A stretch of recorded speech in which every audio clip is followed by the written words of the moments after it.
Welcome everyone to Comics from the Multiverse, episode 444. I am Peter, and joining me, as always, is Matt. Hey, what's up? This is a DC Comics podcast. We get together and we talk about the week's comics that we read. Coming up on this week's show, we have Absolute Superman issue 4, Batman 157, Superman the Lex Luthor Special issue 1, Green Lantern 19, Batgirl issue 4, Birds of Prey issue 18, JSA issue 4, Shazam 20, Poison Ivy 30, Two-Face issue 3, and Batman Off-World issue 6. You'll notice a couple of the books in there were actually from the previous week. That's because we took that week off to do our annual episode. So just rolling those into this week's books, which made it a pretty healthy week overall, including those two. But yeah, a lot to talk about and get into. But Matt, how was your week? Pretty okay. Very long. It took forever to get from Monday to Friday. So, but other than that, I've been not catching up, but trying to watch more movies. So I watched a couple, and then had all these comics to read. So that was the extent of it. Yeah, I've been trying to get a few movies in as well. I had a pretty shitty week though, because I had to say goodbye to a cat, which, kind of put a damper on the rest of everything else, so nothing else matters this week. Yep, no, nothing. So, but you're here, which is more than I would be, I mean, what else would I be doing? I don't know, not this, but again, sitting in misery, hugging the other two cats, and exactly, just crying myself to sleep. See, he does have emotions, people. No, yeah, the keeping busy is helpful, but that's so Friday was pretty rough. Thursday as well, to be fair, because Thursday I was kind of accepting the possibility that the trip to the vet was going to go that way.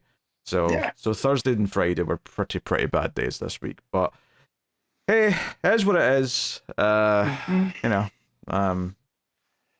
here. Pets are family. Anyone that says otherwise doesn't know what they're talking about. So, oh no, I don't even question that in my mind. It's but hey, we'll talk about comics. We'll get into things. Yeah, something a little bit more aspirational, possibly. Except for Batman, because aspirationally, Zdarsky's done. Well, he's literally done. This is his last issue. Exactly.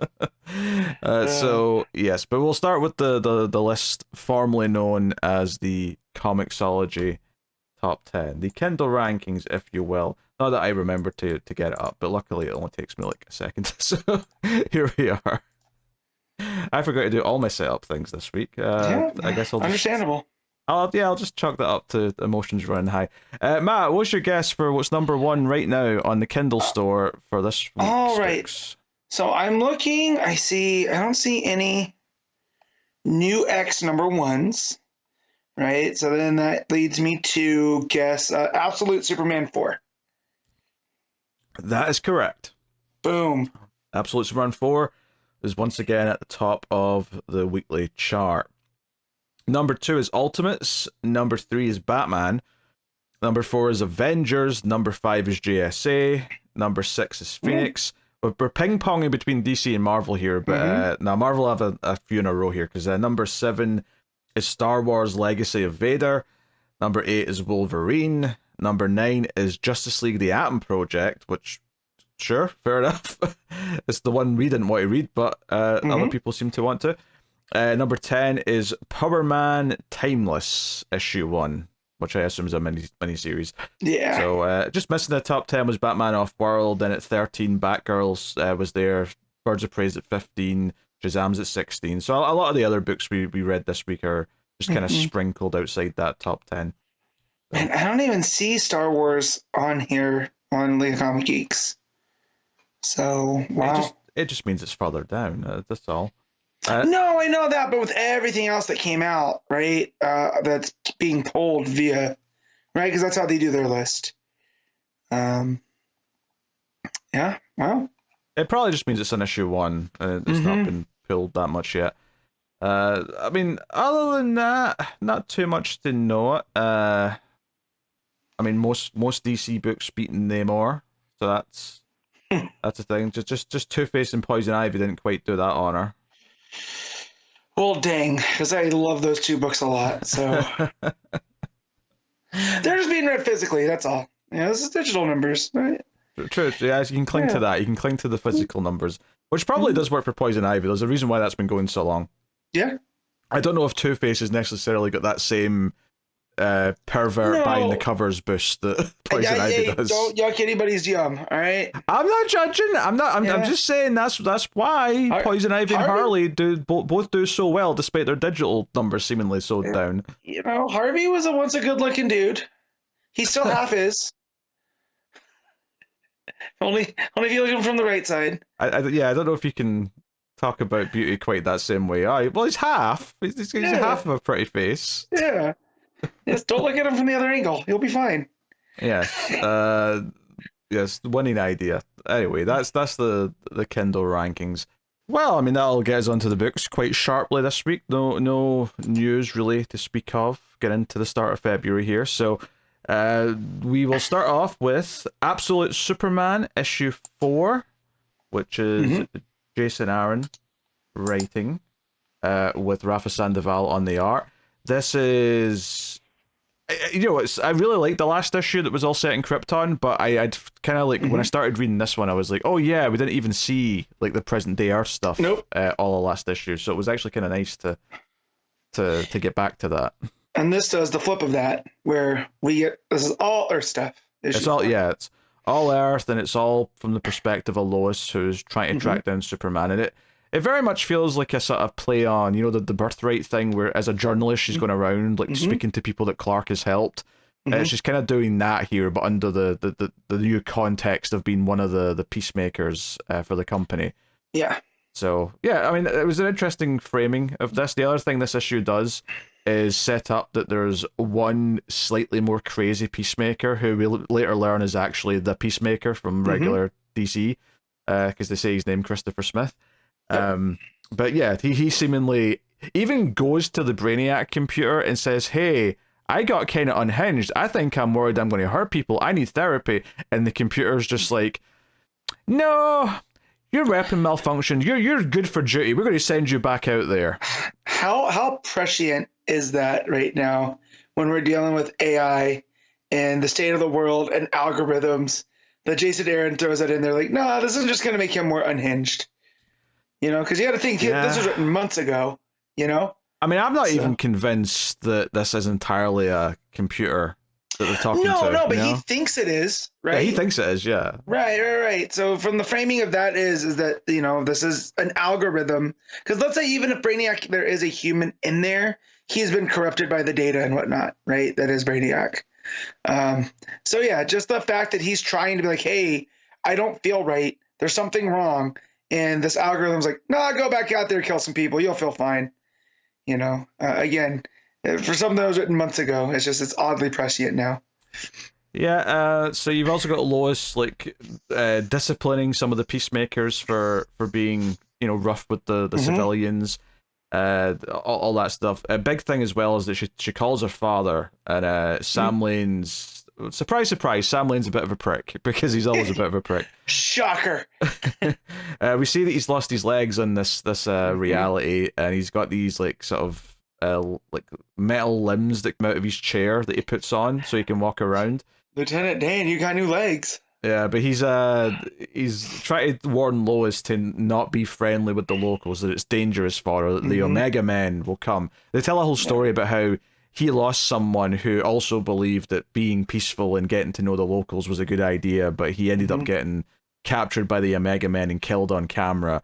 And Lois points out that he showed her that video when she was 12. So, yeah, tough love here from Sam Lane. They tease the Omega Men a bit more as well, and obviously we go a different direction, but that it turns out that maybe some of this is propaganda, and that they're actually not this evil group that everyone's worried about. Yeah, and so the fact that they said that they couldn't, like, you couldn't hear a lot of what they were saying over the bandsaw, right? It really painted a grim picture of the Omega Men. And yeah, so I was like, oh man, maybe this world just has various, varying degrees of bad groups vying for control, right? and like the Omega Men are just as bad as Lazarus. But after a meeting with one of the Omega Men, I'm not too sure. Well, yeah, because, as Lois is walking through this market, she sends she's been followed and sort of pulls a little bit of a switcheroo and holds the guy up that was following her, notably with ginger hair. So weird. Yeah, immediately I was like, okay, so this is the Jimmy of this world. That's what we're doing. It's confirmed later in the issue, but as soon as he popped up and I saw that hair, I was like, okay, all right, Olsen, who are you here? Yeah, and looks roughly to be around the same age as Lois, right? So they're not doing the younger type Jimmy that's gonna look up to Superman like a big brother, maybe a bit younger. He seems like maybe she's maybe in her mid-30s, he's maybe like in his mid-20s kind of thing. Yeah. But yeah, so they have a bit of a fight. He's trying to like get her to listen and say, hey, we're not what you think we are, that kind of thing. And it's actually another member of the Omega Men who shows up with a big shotgun who becomes more of a danger. Whoever this is a woman with long dark hair. I suspect it is going to be someone that's revealed later that we understand and know, just based on the fact that we're teasing some details but keeping her a secret. But she's going by Omega Prime as part of the group in the same way Primus, or like Primus. Yeah, later, she says. Because Jimmy's going by like what, Omega Alpha or something like that. As Alpha, which that's the logo on his mask, is the Greek writing out for Alpha, and then she has the Omega, right? Which, I'm wondering how much this has to do with Darkseid, because that's usually his symbol. Oh, of course, and stuff. So, I mean, yeah, even from the start of the creation of this world, all these Omega symbols popping up, but obviously we're making us think of Darkseid. Honestly, it's probably one of my favorite panels of the issue, is that reveal of this Omega Prime standing there with the shotgun. It's just, the blast of the gun going off is very colorful, really pops with everything else, because the outfit's very muted colors. It's like a muted, like very slight green and with black, and then you've got this bright orange flash of the muzzle going off. It's really good stuff. And of course, the Peacemakers who were told to stay back by Lois hear the gunshots and immediately are like, let's go running. And amongst them is Christopher Smith. Feels weird to just call him Peacemaker, given that they're all technically peacemakers here, but that's what he is. Right. But I mean, he's been singled out where none of the other ones have. Which makes it, I think as soon as they started calling all these troops peacemakers, I think the initial question I think we all had was, okay, so one of them presumably is the peacemaker, and we'll see, if he stands out or does something. And yes, seemingly he does. I mean, the cliffhanger at the end of the issue is very much him. Like, we kind of don't see it. We just get the aftermath of, like, after Superman's been and gone, the cliffhanger at the end is that he has mowed down an entire, like, street of civilians. Super dark, super big deal. So, I mean, and the weird thing is he tried to ask for help thinking he was going to do something bad. So there's, like, a weird little bit of sympathy you can have for him, where you're like, he tried to warn people that he wasn't feeling right in the head. I mean, I'm not saying you can feel that much sympathy, but you can feel a little bit at least. No, but it makes him a tragic figure, right? Because it's turned him into a monster. Just opening fire into these groups of people. Basically he freaks out in the heat of the battle or the heat of the crisis and does this. It was when Lois is fighting off Prime here that the red mist starts to appear and they realize, oh wait, Superman's showing up, because at this point some of the civilians have been calling him Superman. Some of the people who have been saved by him are referring to him as that. This Superman, even they're throwing the "the" in there just to make it a bit more. You kind of skipped over the opening pages where it's Lois interviewing these people from different communities. Well, I essentially was talking to him. I didn't really go into much detail. Yeah, but they just go into basically he shows up like this god, and it gives them something else to believe in, because it gives you the framing that Lazarus and other entities among this earth have just ravaged these communities, and so it's these people talking with hope, and like he's a sign of better things. and they're all in different languages, right? There's the editor's notes that it's from different, like there's one guy from Lakota, from a Native American reservation, and then all these other people from across the globe. Yeah, I think every single person is speaking a different language. Mm-hmm.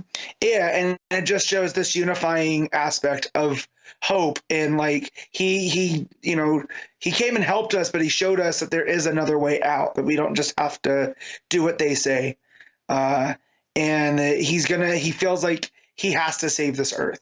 And once we know about the stuff from Krypton, what we think we know about Krypton, right? Every decision that this Superman is making feels informed by that one, because he's helping these marginalized communities, get the help that they need. Because on Krypton, it feels like they were just kind of left to their own devices. Yeah. I mean, I actually think that's inaccurate. I don't think it's even though they're left to their own devices. I think they were actively held down in their place. What I mean is, like, when he found when Jor-El found the arcs that were meant for the upper classes, Oh, sure, yes. When the time comes, they'll be abandoned, yes. Yeah. So, and that he sees a lot of, his class in all of these people, and he wants to be that person. So I really like those couple pages. Yeah, when Superman shows up, Omega Prime, like, immediately starts to kind of, like, try and say, hey, Superman, we're on the same side. We can fight Lazarus together.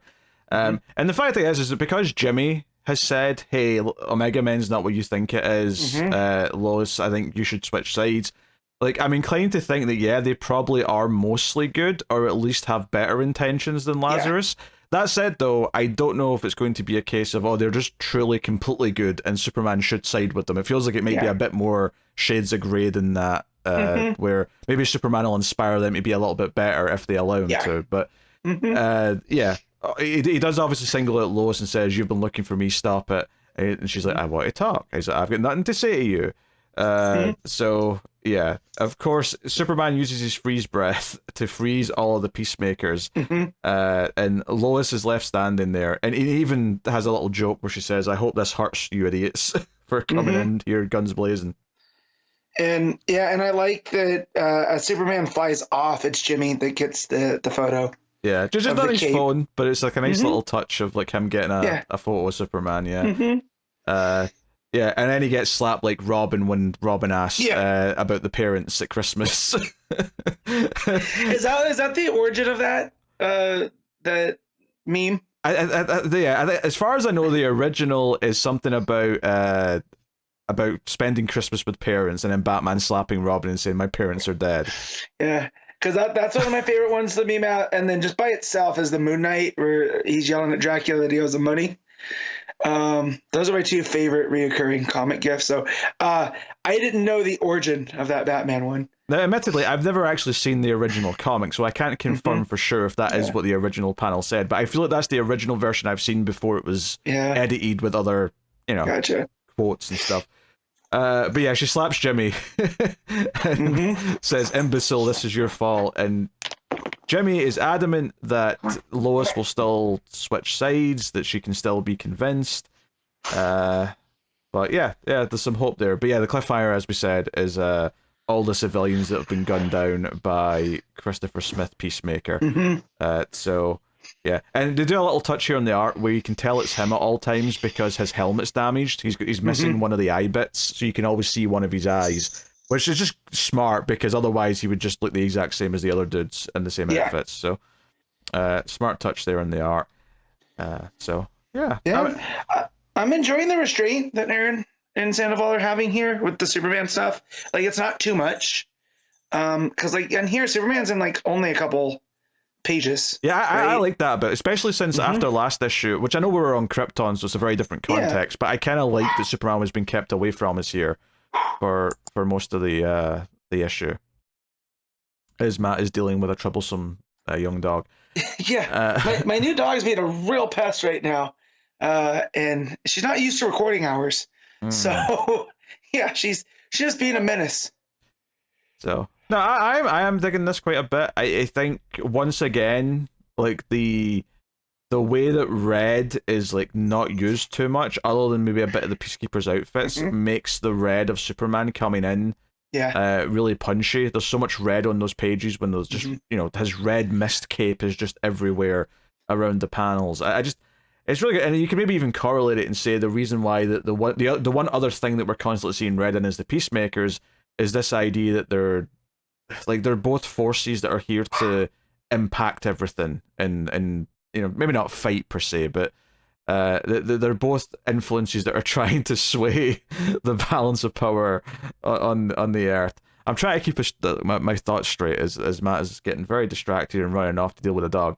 Other than that, I think the art is really solid. I think this is some of Sandoval's best work that I've seen at DC. It's just simple things. I would say every page is amazing. Like the page where Christopher Smith is talking to the computers, like his face is a bit scratchy. Maybe feels a little on the rush side. Looks a little not as bad. Let me make it clear, not as bad as this, but certainly seems a little bit more towards something like a John Romita Jr. type face. But it's only just one or two panels of an example of that. Otherwise, though, like a lot of the mood as Lois is going around in this like sort of city market or whatever, all the stuff with Superman showing up is really big and bold. Like the art has been impressing me on this. It definitely feels like Sandoval's best work that I've seen. Mm-hmm. I would agree there. I also I don't know if you said this as I left because again, my menace. All the colors and stuff are very drab, right? So when you have these big action moments and the color not heats up, but the color really takes over. Yeah, it's more muted until you've... It was kind of what I was saying with the shotgun blast, is that everything's quite muted except that blast, which is very vividly orange and bright. Mm-hmm. Same when Superman shows up with all the red and blue. That's what I was going to say, with the cape and whatnot. Like, it adds a whole different vibe to everything else. So it really shows the presence of these action sequences. Yep, for sure. Mm-hmm. All right, what are you giving Absolute Superman? I'm gonna give this a straight 8. Yeah, I'll go 8.5. I think I'm happy with the 8.5. So there you go. That's Absolute Superman. Batman 157, Legacy number 922. Chip Zdarsky writing with Tony S. Daniel and Jorge Jimenez on the art. So this is the end of Zdarsky's run, and therefore the end of this arc that we've been going through. Mm-hmm. So we've wrapped up this stuff with Leonid, the Russian that's been... And this is the thing, even at the end of the issue, Batman says he's not sure if the Court of Owls was willingly working with the Russians or if they were being duped by a Russian. So I guess that they're leaving it nice and vague there is to try and maybe protect some of their mystique, but I don't know if it's successful. There's things to kind of like in this issue. It's the sort of thing, though, we're at a point in this run, but certainly this arc as well, where maybe the impact that anything could have had has been already hurt by some of the steps or some of the directions that it's taken along the way.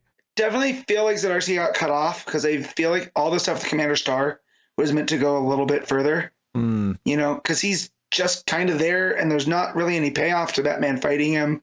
The fact that he's cagey beast. I mean, you say that, but the best moment of the issue is probably how Batman enters that fight. Oh yeah. As far as an action spectacle moment, it's probably the best thing in the issue. No, yeah, but it just felt like they were building up Commander Star to be this thing that's, kind of corrupting stuff around Gotham, right? And turning the people on Bruce Wayne. And I don't know. It just felt like it was meant to be more earlier on, and it feels as we got to the end, it just kind of happens. So I mean, I don't think the story here is very good, and I think some of the fallout of that. But the one thing I will maybe praise in this last issue is the action sequences are quite good. Which, to be fair, like one of the things that I did like during that first arc with Failsafe is that some of the Terminator-esque action sequences were the best things about the book at the time. And I think Batman just grappling out the car to the plane with the Leonid trying to take off out of the country is pretty badass. All the fighting on the plane, with him trying to like fight them off but dodge bullets and they end up like shooting the pilots and stuff, like all that was mostly pretty fun.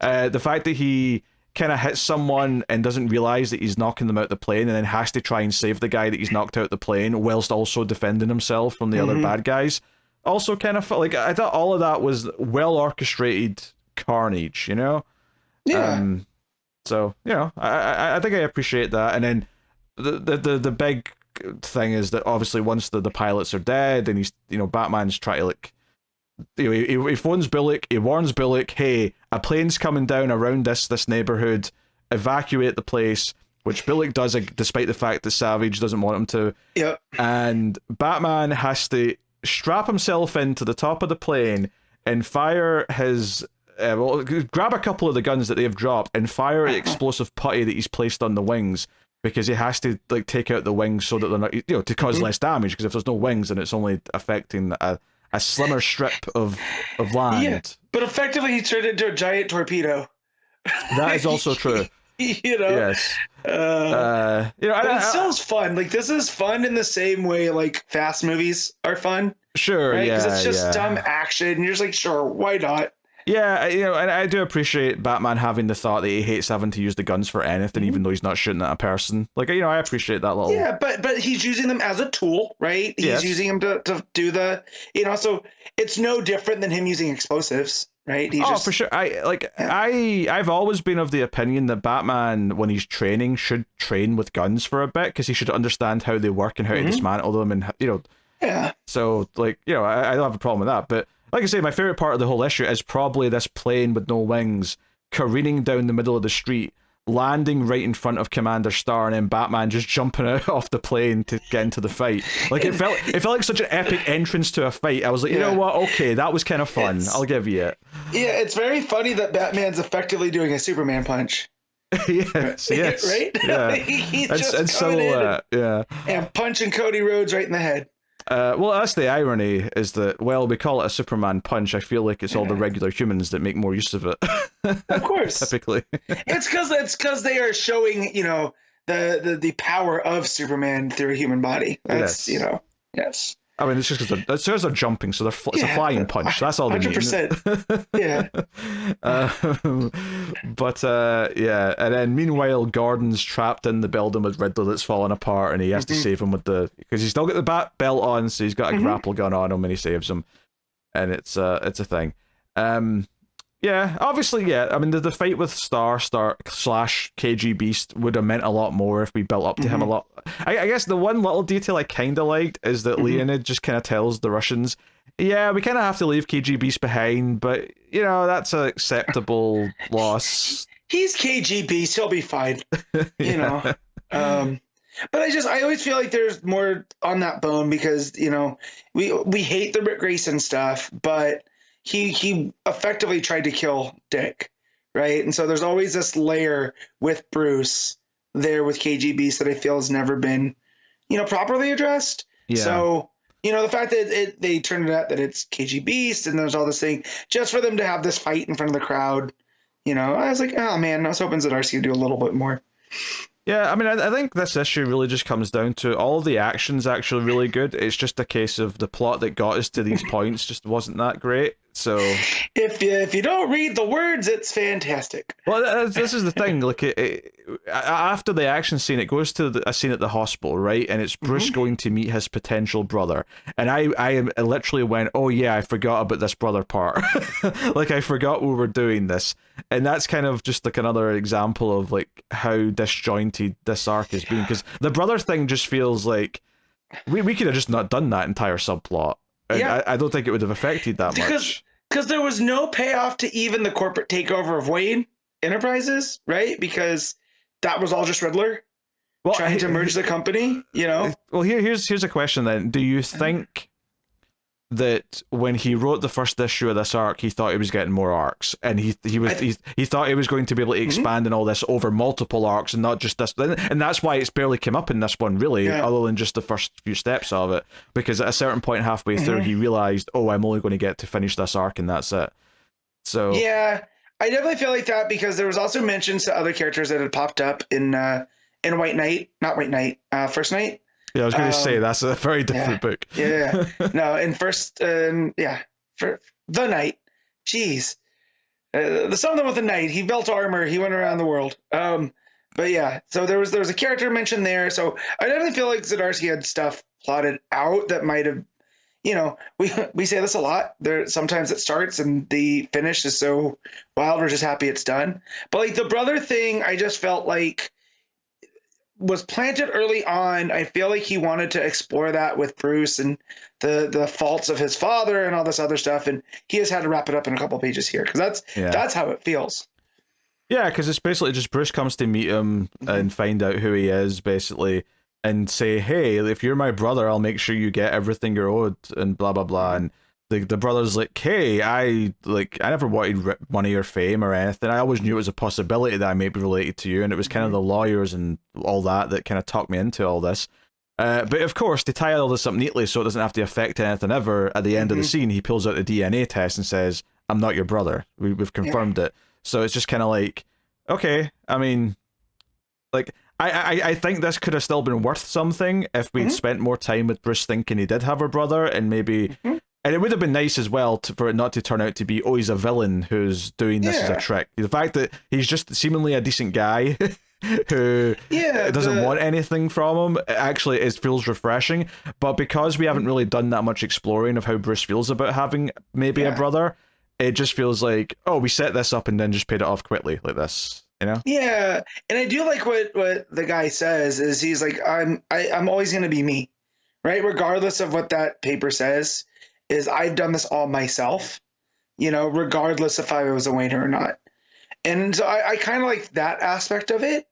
And because it just shows that Batman has kind of made a difference in Gotham because this guy is working in the hospital, right? So he took that potential of, oh, maybe this guy was my dad that was a surgeon that was renowned across Gotham, and I'm going to go and do it on my own. And yeah, it just shows that Batman's made a Gotham worth living in. So, yeah, Bruce talks to Leslie, and he goes to speak to Gordon, partly because of that conversation where Bruce feels bad about how he reacted to Gordon, you know, maybe being a killer, and he goes to see Gordon just to act like a human being around him, have a cup of coffee with him, and, you know, Gordon's feeling all guilty. Gordon says a bunch of stuff like maybe he's going to, like, sign back up to be in the Force, and maybe that'll be kind of weird because Savage will probably make him like a shitty beat cop, and I mean that may be interesting if we're going to do that soon. But they do go into, like, I kind of wish we just left the whole murder thing aside and say, okay, we explained that he was mind controlled and that's it. Gordon makes it a bit murkier here where he says, oh, the glasses came off and I still pulled the trigger. And Batman says, yeah, but the mind control has lingering effects. It doesn't just go away instantly. But Gordon feels this guilt over doing it. And I think they had to spend more... The problem is they had to, for this particular plot beat, they had to spend time establishing this relationship between him and the mayor's wife before it happened. Because the way they did it, it just felt like trying to fill that in after the potential murder and saying Gordon might have actually wanted to do this was just so hollow. And felt so forced that it was impossible to actually accept as a reader. Either you're going to reveal this as fake, or I think it's bad writing and I'm just going to like reject everything you're doing. And this is trying to kind of play both sides of that, and neither one's satisfying to me. Nope. You know? And so. As far as we know, Gordon and Nakano didn't have heat, right? It's not like Nakano fired Gordon. Gordon retired.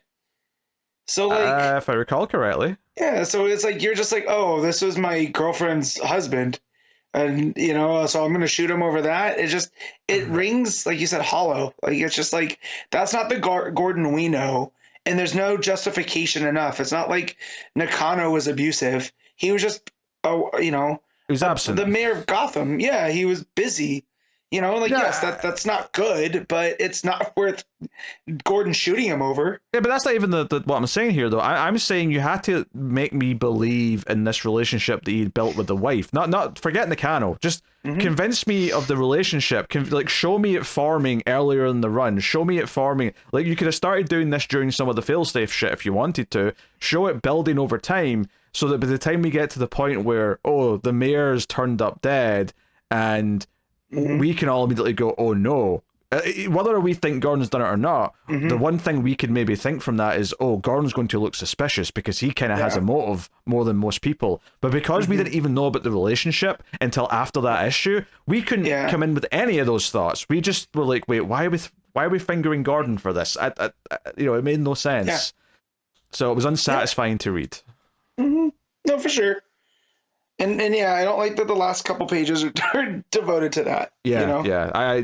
It's like I was like, see if it was just like Batman showing up to like kind of be apologetic and sort of like assure Gordon that he's a good man and that they can change things or do things, I would have been okay with that. But we had to do like Gordon going on his old Dark Knight of the Soul, like, oh, what if I really wanted to do it though? And I'm like, like I'm not feeling this. Dude, you didn't shoot the Joker when he hurt your daughter. Like, come on, you're a good man. Yeah, you've proven it quite a bit at this point. Yeah, I don't know. That stuff fell a bit flat, and that's kind of been, if to sum up Zdarsky's whole run, it's like the odd idea here or there, or that one issue of that lowly level criminal who found out who Batman was. That was a great one issue. Where was that for the rest of the run? Damn it!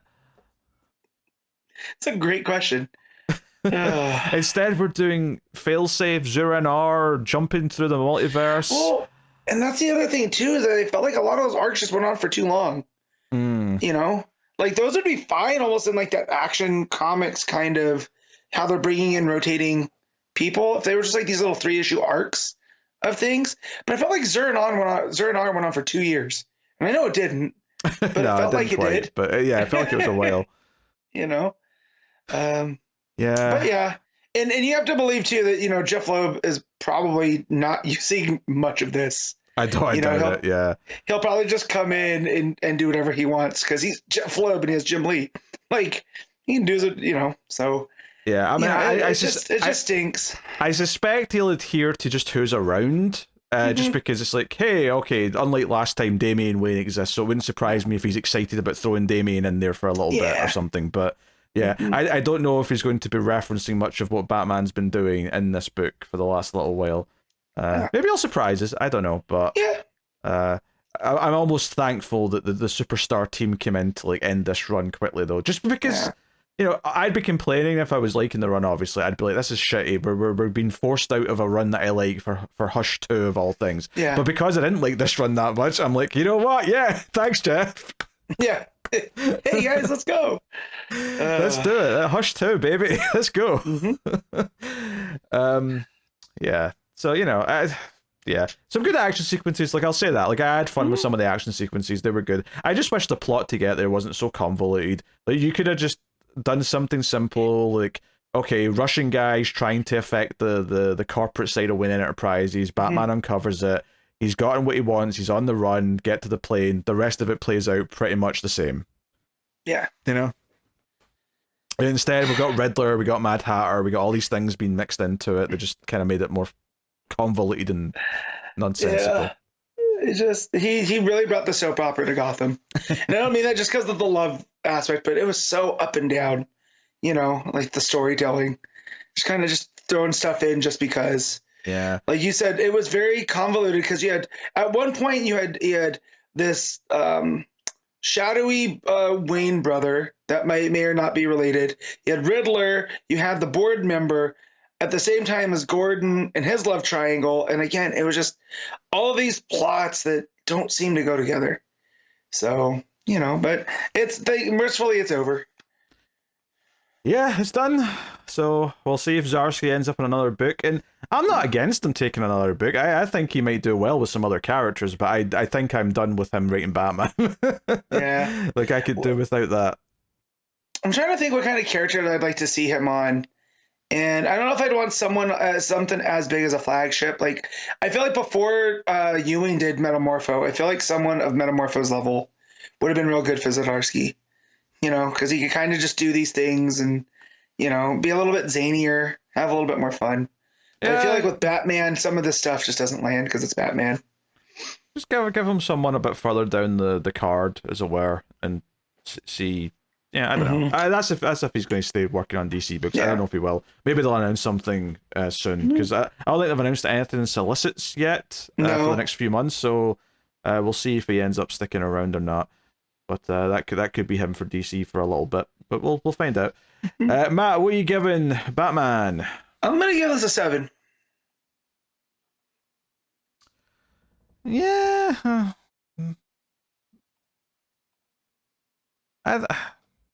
I think I might agree with the 7 just because the action scenes are so fun. Mm-hmm. I think it might scrape to that. So it goes out in what counts as a high for Zdarsky's run. So take that for whatever you will. Superman Lex Luthor Special Issue 1, Joshua Williamson, and Eddy Barrows on the art. So this was one of the last week books that we left to this week. And it is a part of the Superman run. I was expecting an oversized issue, though. I was surprised it was only a regular page count. Yeah, when I got done reading it, I got to the last page. I was like, oh, we're done. Okay, cool. Like, yeah, because the lowest one was like a double-sized page count, so I was kind of expecting it from this one.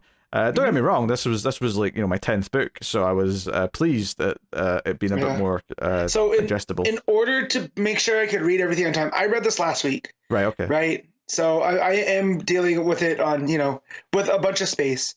So but from my memories, I mostly liked it.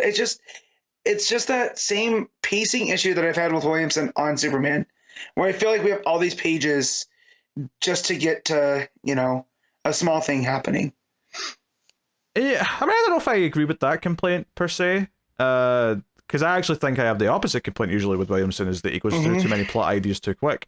I kind of appreciate that this was so focused and just had one point it wanted to make by the end. Now, did I think the execution of every beat here is perfect? Not necessarily, but for the most part, we basically Mr. Terrific asked Superman for help because there's only one person that can maybe help him contact this other, the absolute universe, basically. They're not calling it that yet, of course, but that's what I'm talking about. And he's like, hey, there was one person who was helping, and unfortunately that person now doesn't remember who he is, and that is Lex Luthor.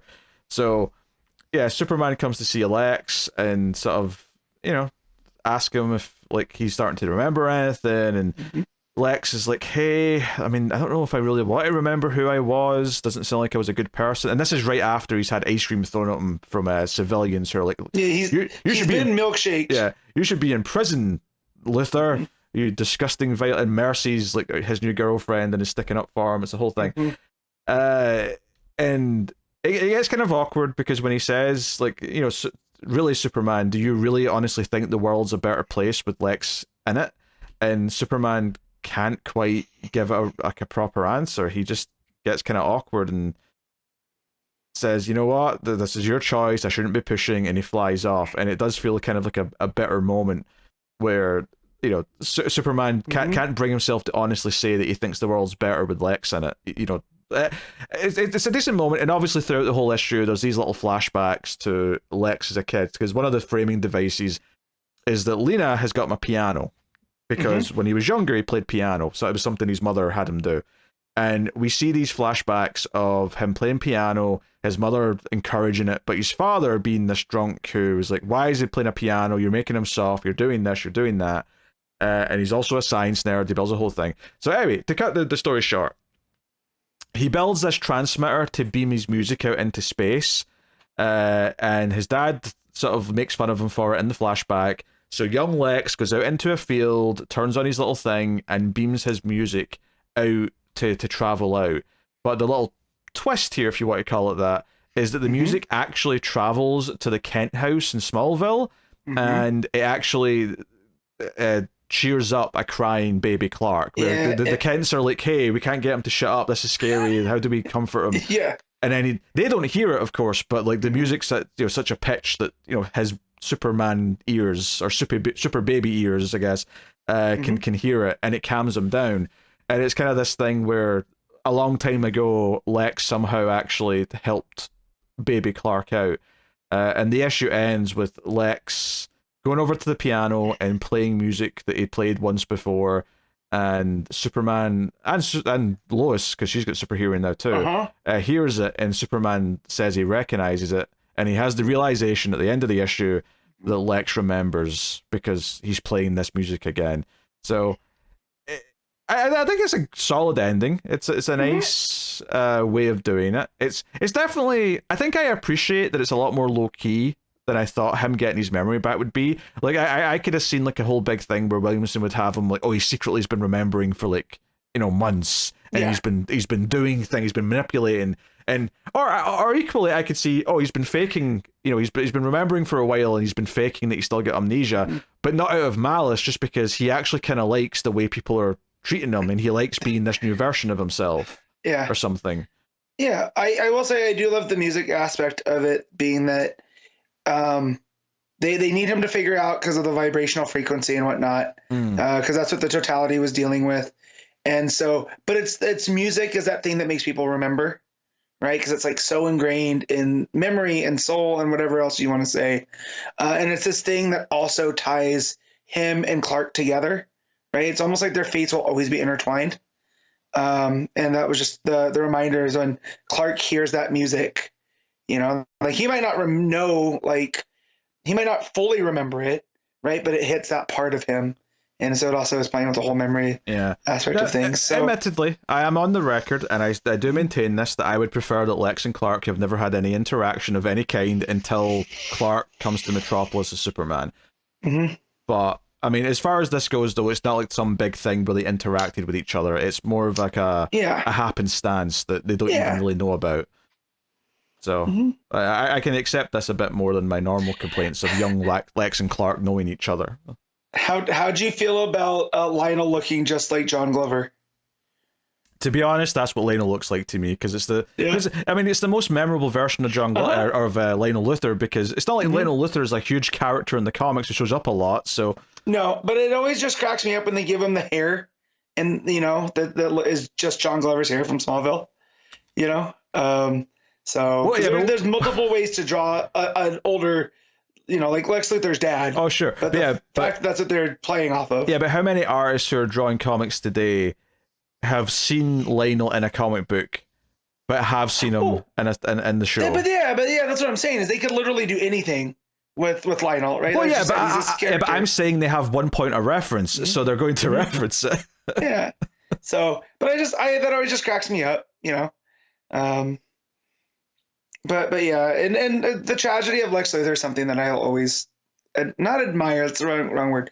His tragic upbringing with his dad and constantly wanting to be, prove himself, and the way that works into his relationship with Superman. Of, like you said, that beautiful thing from Superman for All Seasons, that Lex Luthor was a good person until Superman took all the attention. Just kind of that vibe. Like, he could do great things, but he's always been jealous of Superman. And just so to see this, his upbringing with the music and just wanting to please his dad. And again, maybe I'm just getting into my own personal psychology of it. But there's just a tragic aspect of Lex that resonates with me. Yeah, I like Eddy Barrows' art quite a bit. I think there's a nice moodiness to it. Which I think fits kind of, because this is kind of like a personal story of someone remembering a bad version of themselves, so it should have a bit of mood to it. So the extra shading on the faces, and it's not like Eddy doesn't do happy moments. Like moments of Mercy smiling while she's holding an ice cream does come across quite well as a nice happy thing. But when you get to the flashbacks and you've got all just this black and white art that's really moody, really heavy on the inks. It's really painting this kind of tortured soul aspect that the issue is going for. So I will say the smiles look creepy on the Kents, though. I will say that they're just a little bit too big. But that's just. Yeah, I could see it. I can almost. Joe, they look like they're sort of doing that thing where they're smiling down at baby Clark, but they're trying not to move their lips as they speak because they're worried that they'll stop him from being happy. They're trying to like don't move a muscle. He's happy. He's nice and docile. Let's not ruin it now. That's what it feels like to me. No, yeah, and absolutely. I just think they look, with the shading and everything, and the black and the white, and you're saying the somber tone, that expression comes off as creepy. So that's all.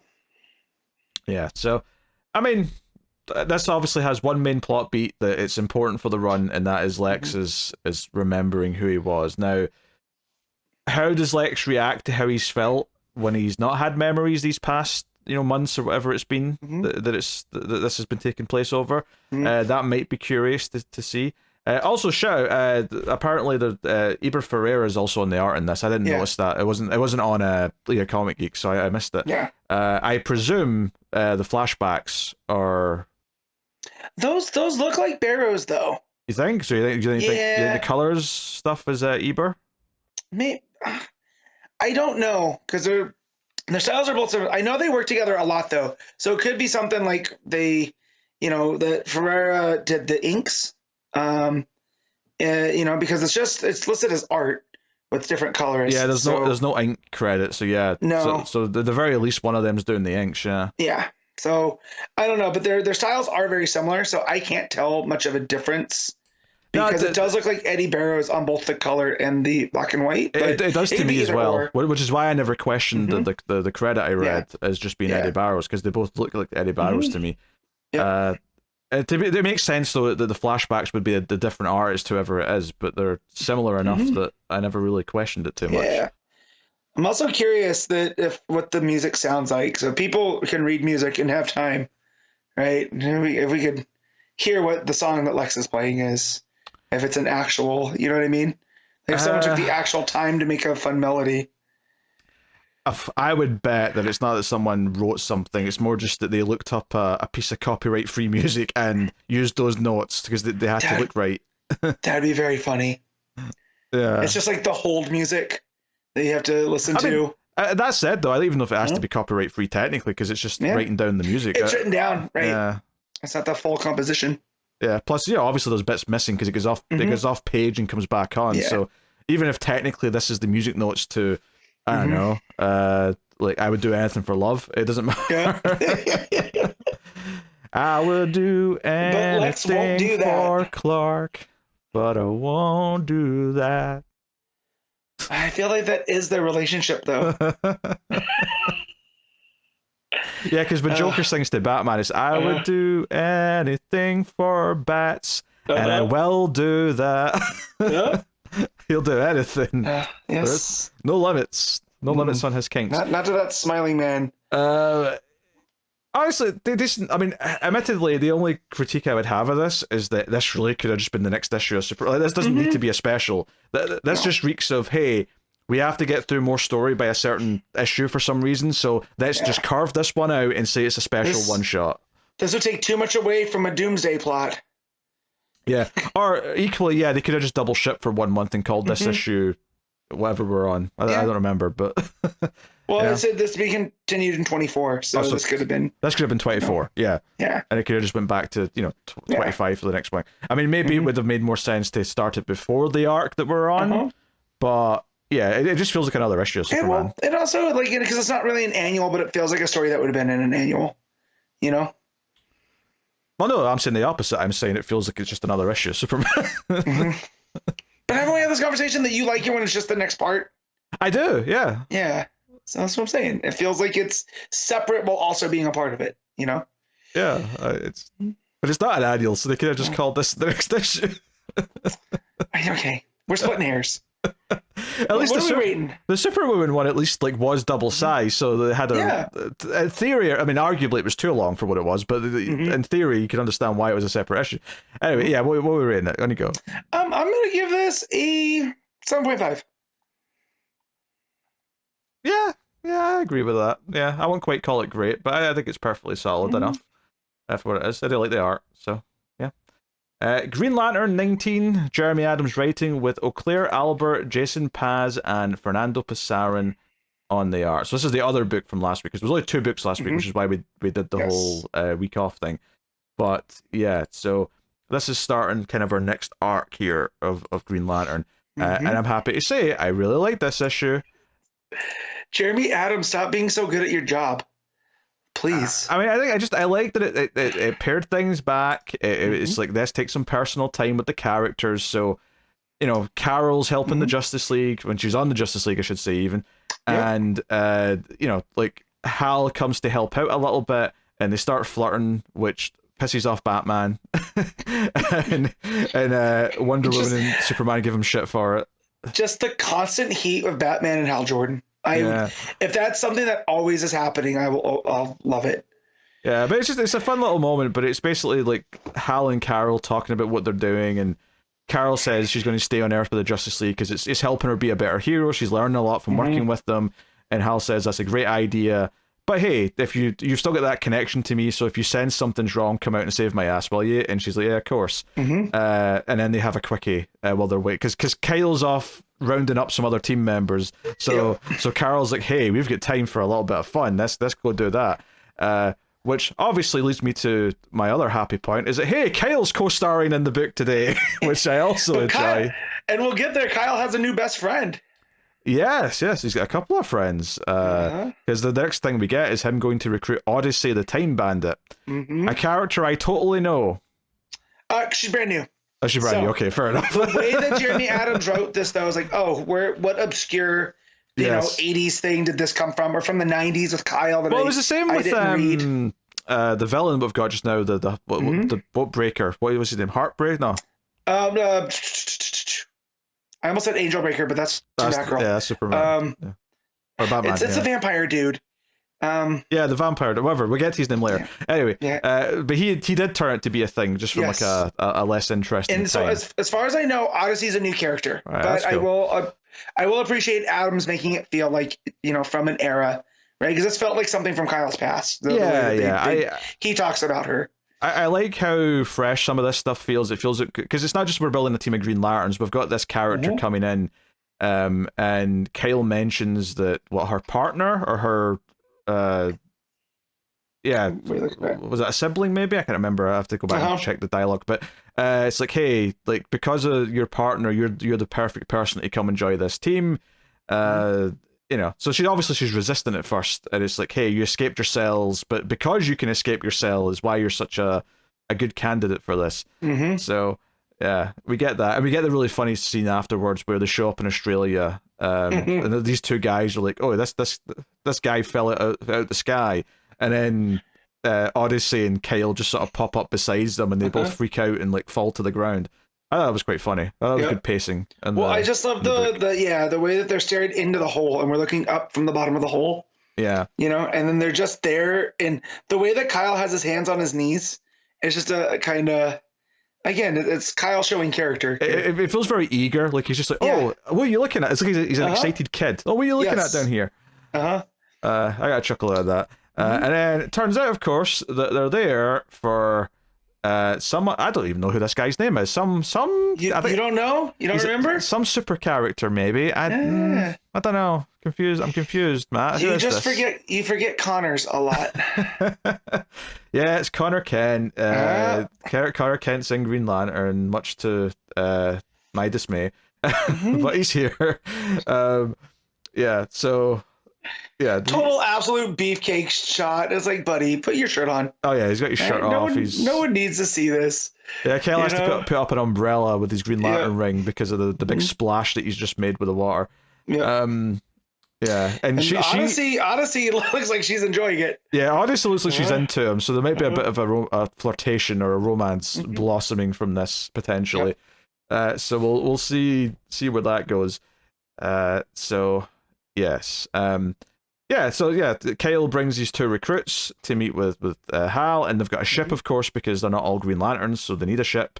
And Hal kisses Carol goodbye. It's all really. I really enjoy this as a setup because it was like, hey, this is the recruiting the team issue. We're setting up some of these new. Not that Connor's a new character, but he's new in this book, so we're taking a bit of time to set him up and establish the relationship he's got with Kyle, which is kind of nice. So. Yeah, and their mission, of course, is to go because the rest of the Green Lanterns are dealing with everything going on. They're going to go to the, was it the Source Wall they're going to? It's a mess right now across the galaxy, right? Because of Theros, one of them, the guy that was controlling the Green Lanterns, not Veras, Theron. Okay, he's completely messed everything up with the amount of lanterns that are left and.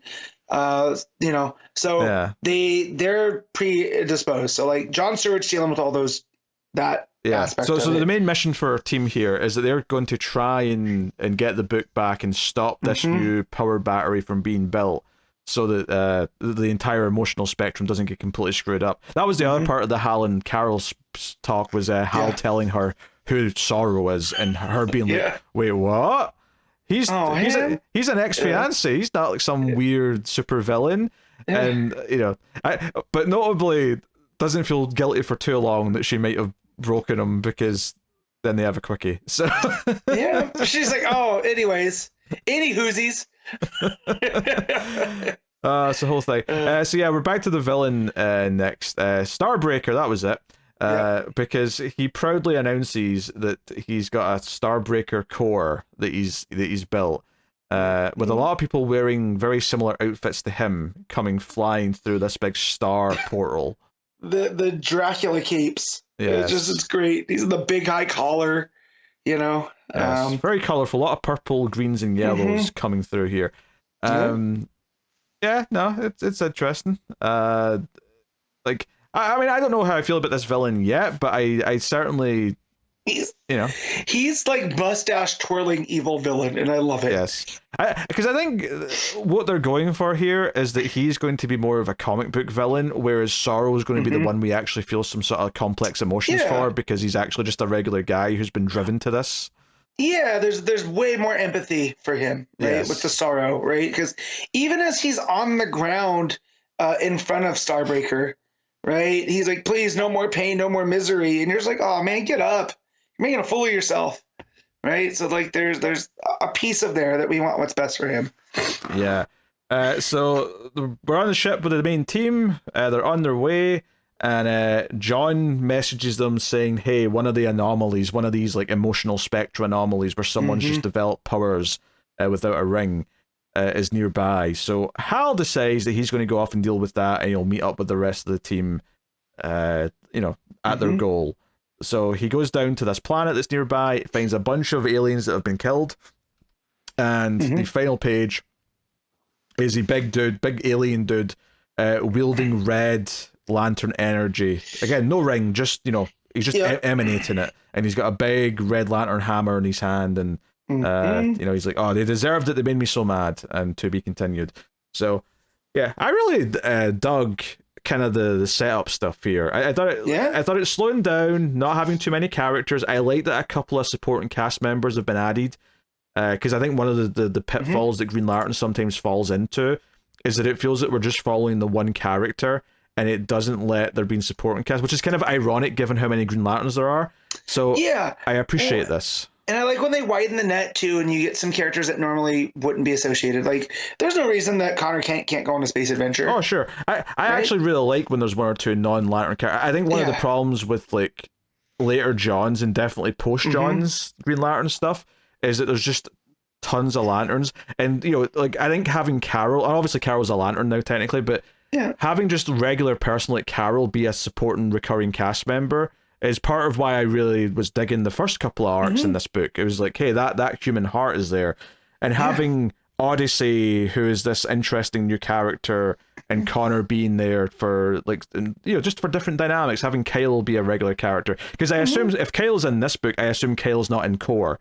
And then Core will focus on some of the other Jaunn, maybe Jess, that's some going to others. be John's more procedural book, right? Him getting the core in order. Yeah. And this feels more like space adventure-y stuff. And I'm here for that. I like the space adventure aspect of, because it's not quite cosmic DC that I really like. I feel like it's more the Green Lantern side of things.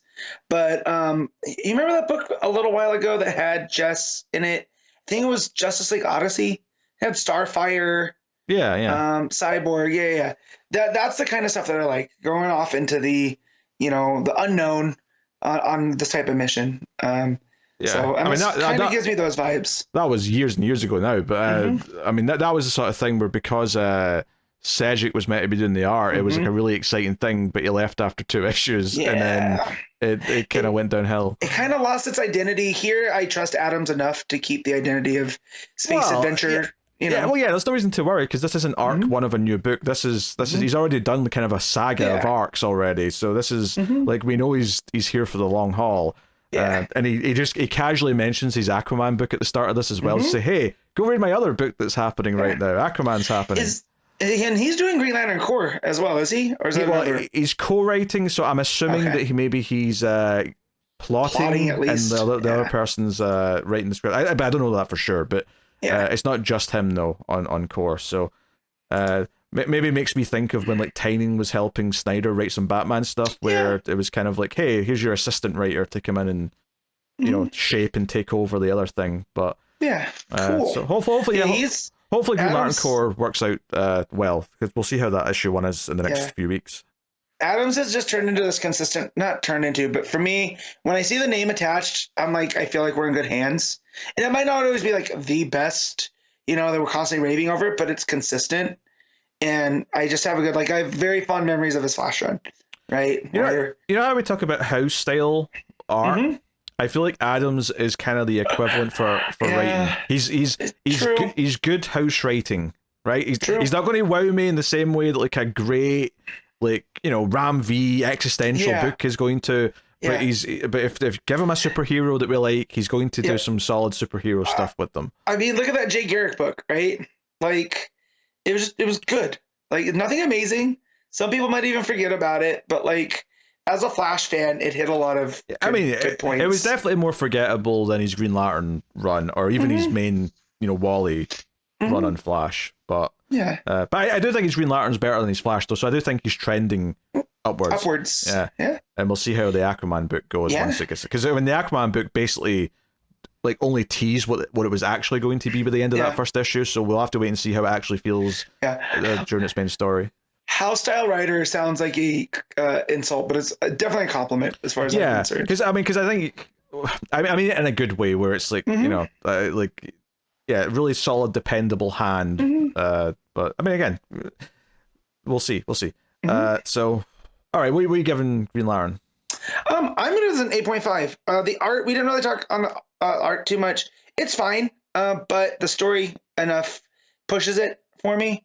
Like there's some good breakdowns and whatnot, but sometimes what was it, Oclair Albert, it's a taste thing. So, but yeah, I'll give it an 8.5. Yeah, well, I mean, having 3 different artists on the book is inherently going to have a consequence. I generally liked it, though. I didn't find myself having too many problems. I thought the facial expressions were pretty on point with Hal and Carol. I quite like the stuff with Kyle and Odyssey.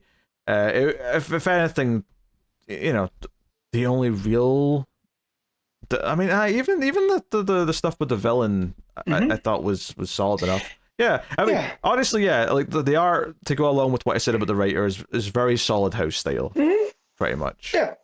So, yeah, okay. Well, we rating it. 8.5. I will agree with the 8.5. I'll be boring and just say the same number, but it sounds right. All right. Batgirl, issue 4, Tate Brombal writing with Takeshi Miyazawa on the art. So, in the last issue, Cass had basically encountered like some of the head honchos on the train, which included Nissa Al Ghul. So, this one picks off with her trying to decide what to do about that and how to approach it. And there's, again, like this book's had, there's a lot of good like narration from her where she's kind of like going through each of them, and Angel Breaker's there and she's like, okay, enemy, this other guy, Josiah, maybe a friend, so this other guy in a suit, no idea who he is, unknown. So it's basically her considering what she's going to do, and even at one point maps out in her head how she'll take out the entire room full of people if she has to, and we get this great 1-page spread of like sort of like ghost Cass going through all the positions of the fight. Just the way that this book used the color purple throughout, right? So then like everything's bathed in purple around Cass, right? And then when she gets there and it's the lighter purple ghost figure just going through, like even Nissa's wearing purple, right? And it makes that whole sequence just pop. So the colorist is here really, really working overtime. Yeah, so it's a bit of a standoff. The others try and sort of de-escalate the situation, including her mother, including the guy she's kind of become somewhat friends with. And they're basically saying, hey, the unburied are a threat to us all. We have to deal with this. We have to do this. Whatever. But the real fun, though, as this book has, is when the action kind of kicks in and someone comes into the train car and Cass immediately turns and goes, in her head, goes, who, breath, movement. unburied, and immediately sort of turns to react. But it ends up being like kind of like a suicide bomber, I guess, because he kind of blows up, and we get this full page spread of this like blue explosion coming out of the train car. So and all of a sudden there's unburied everywhere. They're out. The main big bad guys here, and he's also brought another sort of main villain that's going to fight. What is it? Naguri, the Unknown, is the and this guy is Chodak the Unbowed, because then that's the big guy. Yeah, that's the big guy, but that's not the main one that she fought that blinded her. He shows up later. Oh, okay, right. Yeah. He's this guy. That other guy's called in, and because he shows up later. That's right. This big Jack dude, he looks like someone that Dave Bautista would play in a movie, right? Sure. So just I like that there's other aspects to the Unburied. So we have Calder. We have the Unknown. What'd you say? Nagiri. Nergi. Sorry, Nergi, the Unknown. Yeah. So it adds this instant sense of like order to this group of the Unburied. And, so Nergi the Unknown is like a woman who's in like a blue cloak with a hood.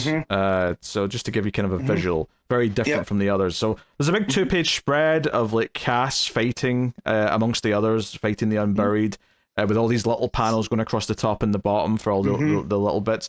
What I liked is that the top row of little panels is like all the others fighting the Unburied, but the bottom row is all Cass. Yeah. So it just kind of gives you this kind of split of like how much Cass is like contributing to the fight compared to everyone else. But Shiva grabs her and says they have to go hide for a bit. So they hide in the train car as Shiva deals with a wound she has, and she uses the blue petals of the flower that the Unburied use and puts it over her wound and says this will heal her really quick because it's this fancy magic stuff. So so it's like, okay, all right. And as per usual, Cass is like reading her heartbeat or her the way she's looking, the way she's touching, and realizes she's not lying when she says that, like you're my daughter, you're not his. You keep trying to live up to what Batman is. So much of who we are has come from death. You have to accept that. Do not go soft on me, daughter. I do love that she tells her, like, becoming a mother made me soft, but I put all that softness into you, and you must be hard. And Batman wants to keep you soft. And I was just like, God damn, Mother of the Year over here. Like, oh, it's not healthy. I put all my weakness into you.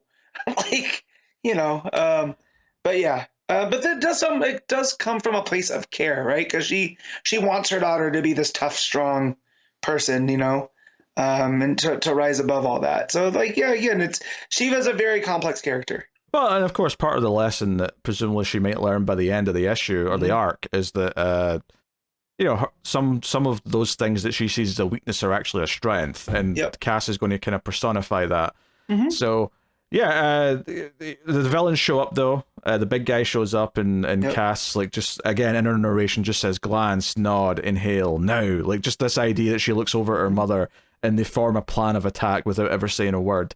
That's the stuff where it really sings and like just sort of like feels exciting as a Cass book. The other thing that Nigri, the Unknown, has is her weapon of choice. I thought it was a big sword at first, but then she opens it and it's actually a giant gold shears. Yeah. And I'm like, she's going to chop her head off. That's different. That is for sure different. It's very there's a horror video game called Clock Tower where the bad guy runs around chasing you with giant scissors. And that's what it was making me think of. But yeah, very, very good. So yeah. Cass is holding her own, of course, throwing her batarang and whatnot. Obviously, the other big guy that you mentioned, the Calden, shows up as well to the fight. And basically, Cass gets knocked out. And when she wakes up, she's like, okay, plan. What do I do?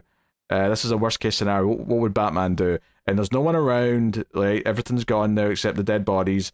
But Jace shows up on a bike, like the one who's been kind of friendly, and he's like, "Hey, your mother needs rescue. What? Like, come on, you're going to join me? Let's go get her."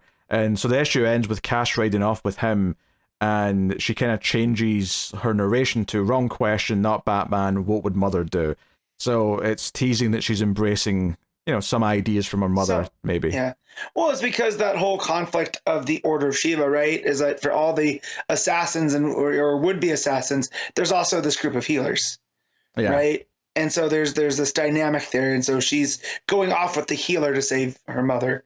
But yeah, there's also, I like this sense of uneasiness with dealing with Nyssa, because there's clearly something going on, like that she's also having going on, because she's having these tremors, right? And that's what Cass notices before the bad guys attack, before the Unburied, the guy comes in and blows himself up. Is this a Lazarus pet side effect that's kind of something creeping up, maybe, or something? Yeah, right. I don't know. And all ghouls always use people to their own means. So like, what does Shiva and Cass have that Nyssa really wants? Is there something inherent with them? So, but yeah, no, always good. This book is, I think Cass. One thing to point out, though, is that Shiva said repeatedly that this Unburied were coming for Cass, and that's why she had to come with her. But the villains here literally say, we don't care about you, we're just here for Shiva, and then just leave her alone. They leave her there unconscious. So Shiva was lying. Like, she dragged Cass into this under false pretense, and now Cass knows that, but at this point now Cass just can't let her mother be taken and, either kidnapped, killed, whatever they're going to do with her. So, yeah, I think it's an interesting sort of quandary to put Cass into.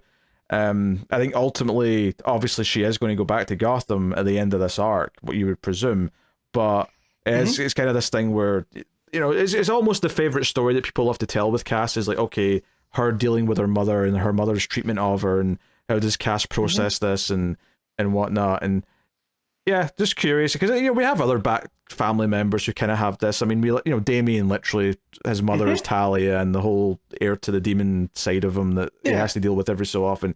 This kind of feels that we're doing maybe a slightly more kind of like nuanced take on that with Cass, where she's kind of having to consider what her mother actually means to her, and maybe admit that she does still care about her, perhaps, in some way. And how does she process that, but also wanting to, be a bat and be all the other things that she's learned to love and be, in recent years. It feels like Shiva's like, don't fight against who you really are, but Cass is gonna learn that who she is, right? Yeah. And it is from taking aspects of Shiva and of Batman. And at one point in her narration, she also refers to Batman as father early in the issue as well. So here when Calder takes and she blacks out, he says, "Your mother's payment enough. Accept these terms and return to your city. Perhaps then you will live a long life." Right. So there's something afoot here that Shiva left out. Yeah. That I feel like I don't necessarily think it was, to trick Cassandra into this. I feel like it's the opposite. She's the only one that's going to be able to solve it. There has to be something to do with the Unburied here. So, and if I had to believe, I would feel like the Unburied might not be this evil group either. Because you got to think they stand against Ra's al Ghul. I think that's a bit murky because they have killed innocent people already in previous issues. True.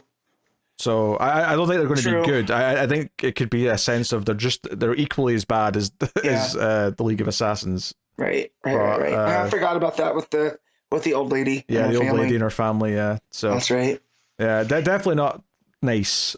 No, for sure.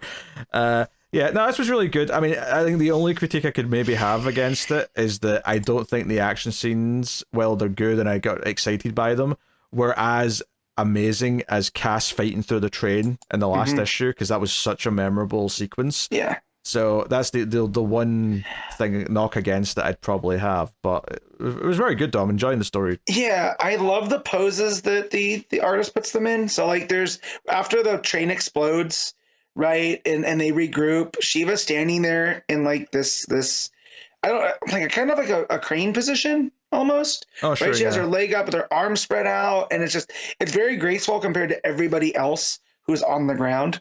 So it just shows how different she is just through the art. So yeah, it's full of that kind of like these smaller moments that I feel build up. So while it's not like as great as that last issue with the train, it still has these little touches throughout. Yeah. So no, really digging where this story's going. Excited to see where the payoffs are coming. But yeah, what are you giving Batgirl? I'll give this a 9. Whoa, straight up there. I think for me this is a solid 8 out of 10. I don't think I'm going to go as high as the 9. You know, I think issue 1 of this book is still my favorite of the run, but you know, I'm really digging where it's going. So cool, and I think Brombal's voice for Cass is very, very good. So Birds of Prey issue 18, Legacy number 216. Kelly Thompson writing with Juann Cabal on the art. So yeah, start of a new arc here with Birds of Prey, which is fun. It's exciting, and I quite like this actually. I think this is an interesting start here because the book starts with just Dinah's training with Sin to teach her how to fight, and just like basically beating the crap out of her. And she's like, "Hey, let's do a training session with powers." And she's like, "Are you sure you're ready for that?" And we just get like glimpses of like her scream versus Megira's like weird, you know, powers with the vines and whatever it is. And they're just, you know, there's just some fun little bits of dialogue getting thrown back and forth where like Sin's talking to Megira in her head and being like, "Hey, you know, those little like sort of short burst screams are much worse than the big ones. They're like sharp stabs to the brain." And then Canary's like, "Oh, you've just not had enough of the big punches." Like she's like, "I've been taking it easy." Yeah. You'll find out. So Babs is on the comms, like getting information about a job, but yeah, we get them finishing up their training. Cass and Barda are playing video games. And this is just again some more of this fun character stuff that this book has, where Barda is pissed because Cass has once again won the fighting game where they're playing as their own characters, and Barda turns to Cass and says, "This is not possible. You cannot be reading my body language. It's a video game." And Cass just says, "Apparently I am." Seems like I am. Like just, I'm happy to beat you again. Like, yeah, and then Barda crunches the controller. Yeah, just crushes it in her hand. Yeah. And then Cass is like, "Yeah, okay, it'll be harder now." And she looks sad because she wanted to play more of the game. Yeah.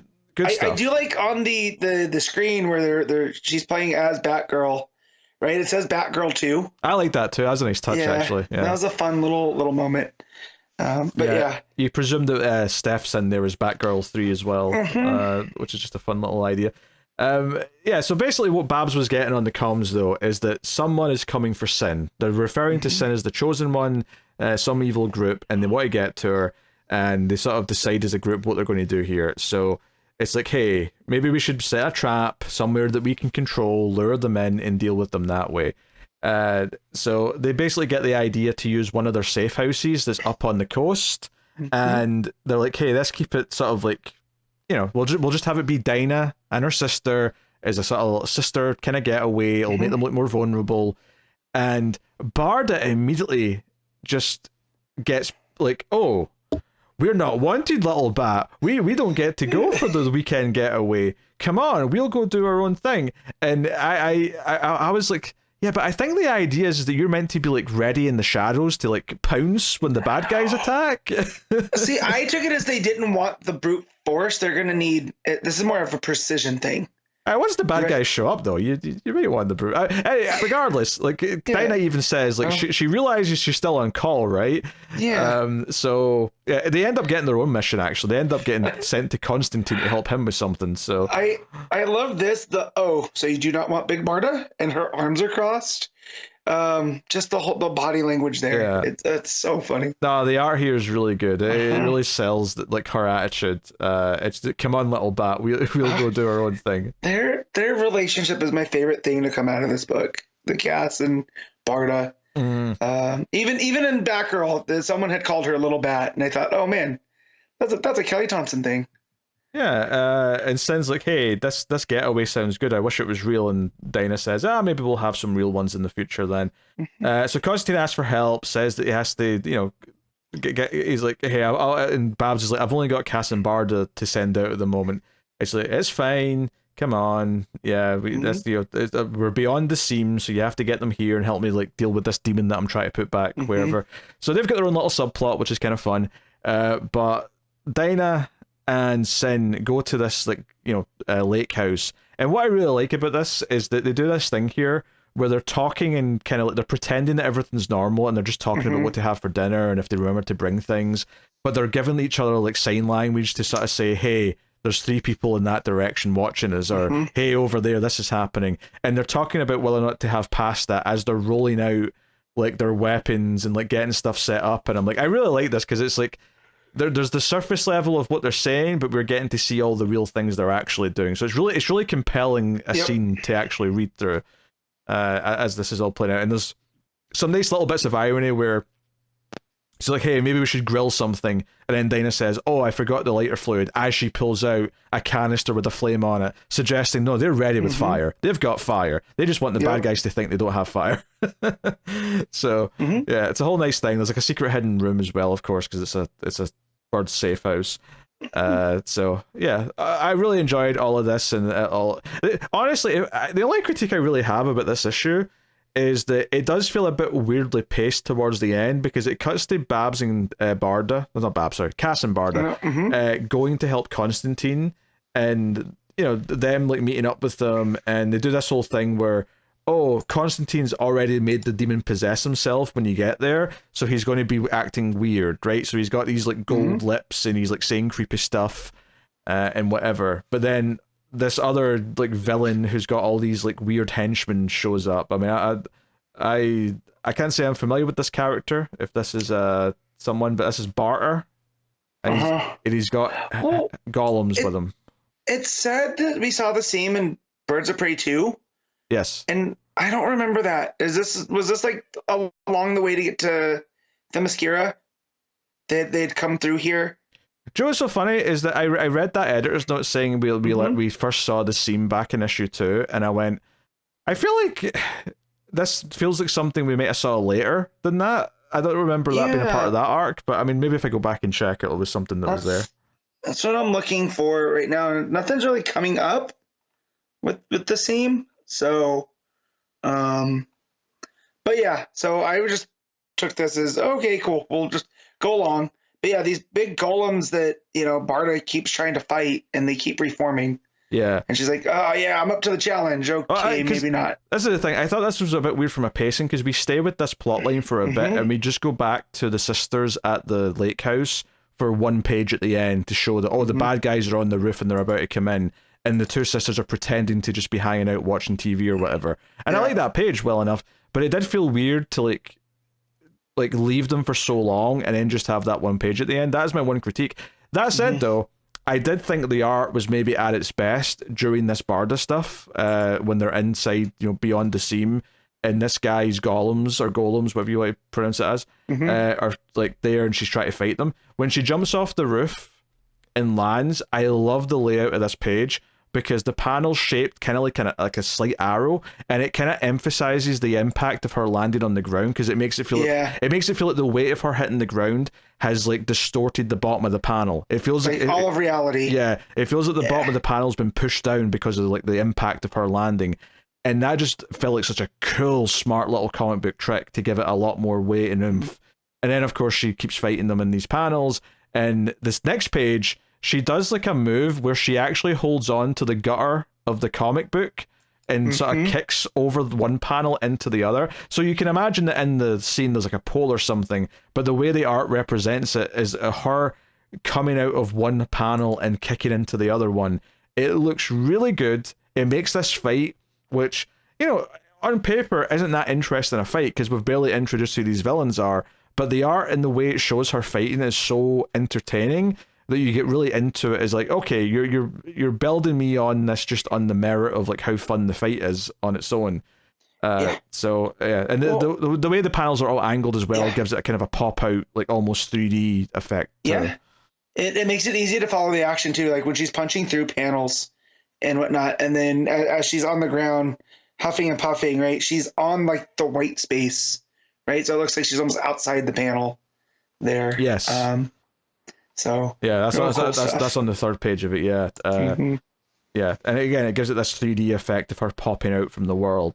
Just really smart, simple stuff that And maybe it's even more intended here because we're in this other world beyond the seam where it's like, oh, this reality is a bit more, I don't know, malleable here or whatever. But either way, it felt really cool. But they kind of just keep coming to the point where she's surrounded by a ton of these big yellow golems, and she's like, okay, well, yeah, I'm suddenly happy that I'm not at the lake house now, because then I get to fight all these assholes. And then, like I said, final page is Dinah and Sin, just with their feet up on the couch. Although I love that the book next to Canary is a book saying The Art of Ambush, which could give me a little chuckle as some ninja-looking dudes are on top of the roof. So, no, I really like this. I like the one critique is the pacing's a little bit strange between the two plots, where it kind of just like goes over to the B plot for a long time for that fight scene. That said, though, that fight scene is probably the best art in the book. I mean, I love all the art with the sisters at the lake house. I think the coloring's great there. Yes. It really feels quite vivid and different, and of course, all the negative white space and beyond the seam makes that feel like we're in a different world. So that's also really smart. But the layouts of that fight scene are what I really like. Barda like jumping and like affecting the shape of the panel, punching and like kicking around the gutters and all that kind of thing. Really, really good, smart artwork there. Yeah, because once they go through that, when they push to the wall, and there's you'll find it. You gotta, like, you can enter the scene, but you have to feel it. Once they go through, none of the panels are like perfect straight on, right? Yeah, they're all at a slight tilt of some kind, you know. So it really gives this disorienting effect to that. So, but yeah, no, just good stuff all the way around. Again, I'll never be mad at Barda and Cass doing things. Yeah, actually, you know? Yeah, that's a good point. Is like when they first go through, like all the panels are angled, but they're all angled the same way. It's almost like someone took all the panels in the page and just like angled them all a bit on one side. And the first couple of pages are like that, but when the fight starts, that's when they all start having like, oh, there's like a turn in the angle where like directionals. Yeah, it starts like going off in different ways because the fight scene's a lot more dynamic. So I would really champion how good the layouts are once they go beyond that barrier, the seam. So really good stuff, and then everything else obviously still looks really good. Good character bits, as this book always has. Funny and charming earlier. I like that it started slow. I like that it started with them in some downtime. I think one of the things that comics can be guilty of is feeling like they have to like start immediately with big things happening. It's nice sometimes to like ease into it, to like feel like, hey, these characters have lives that exist before all the action does, and I always appreciate that. Feels like they're living a life in between issues. Yeah. So really, really, really dig that. All right, what are you giving Birds of Prey, Matt? I'm gonna say 8.5. Yeah, I'm finding it hard to. I'm definitely don't want to go below that. I'm almost even tempted to nudge it up, but I'll say 8.5 just for the pacing issue. I'll say 8.5, but it's very nearly hitting that 9 for me. So cool. JSA issue 4, Jeff Lemire writing with Joey Vasquez on the art. So yeah, I mean this has been an interesting book in that it's not been maybe the home run that perhaps Jeff Lemire on a JSA book sounded like it could be.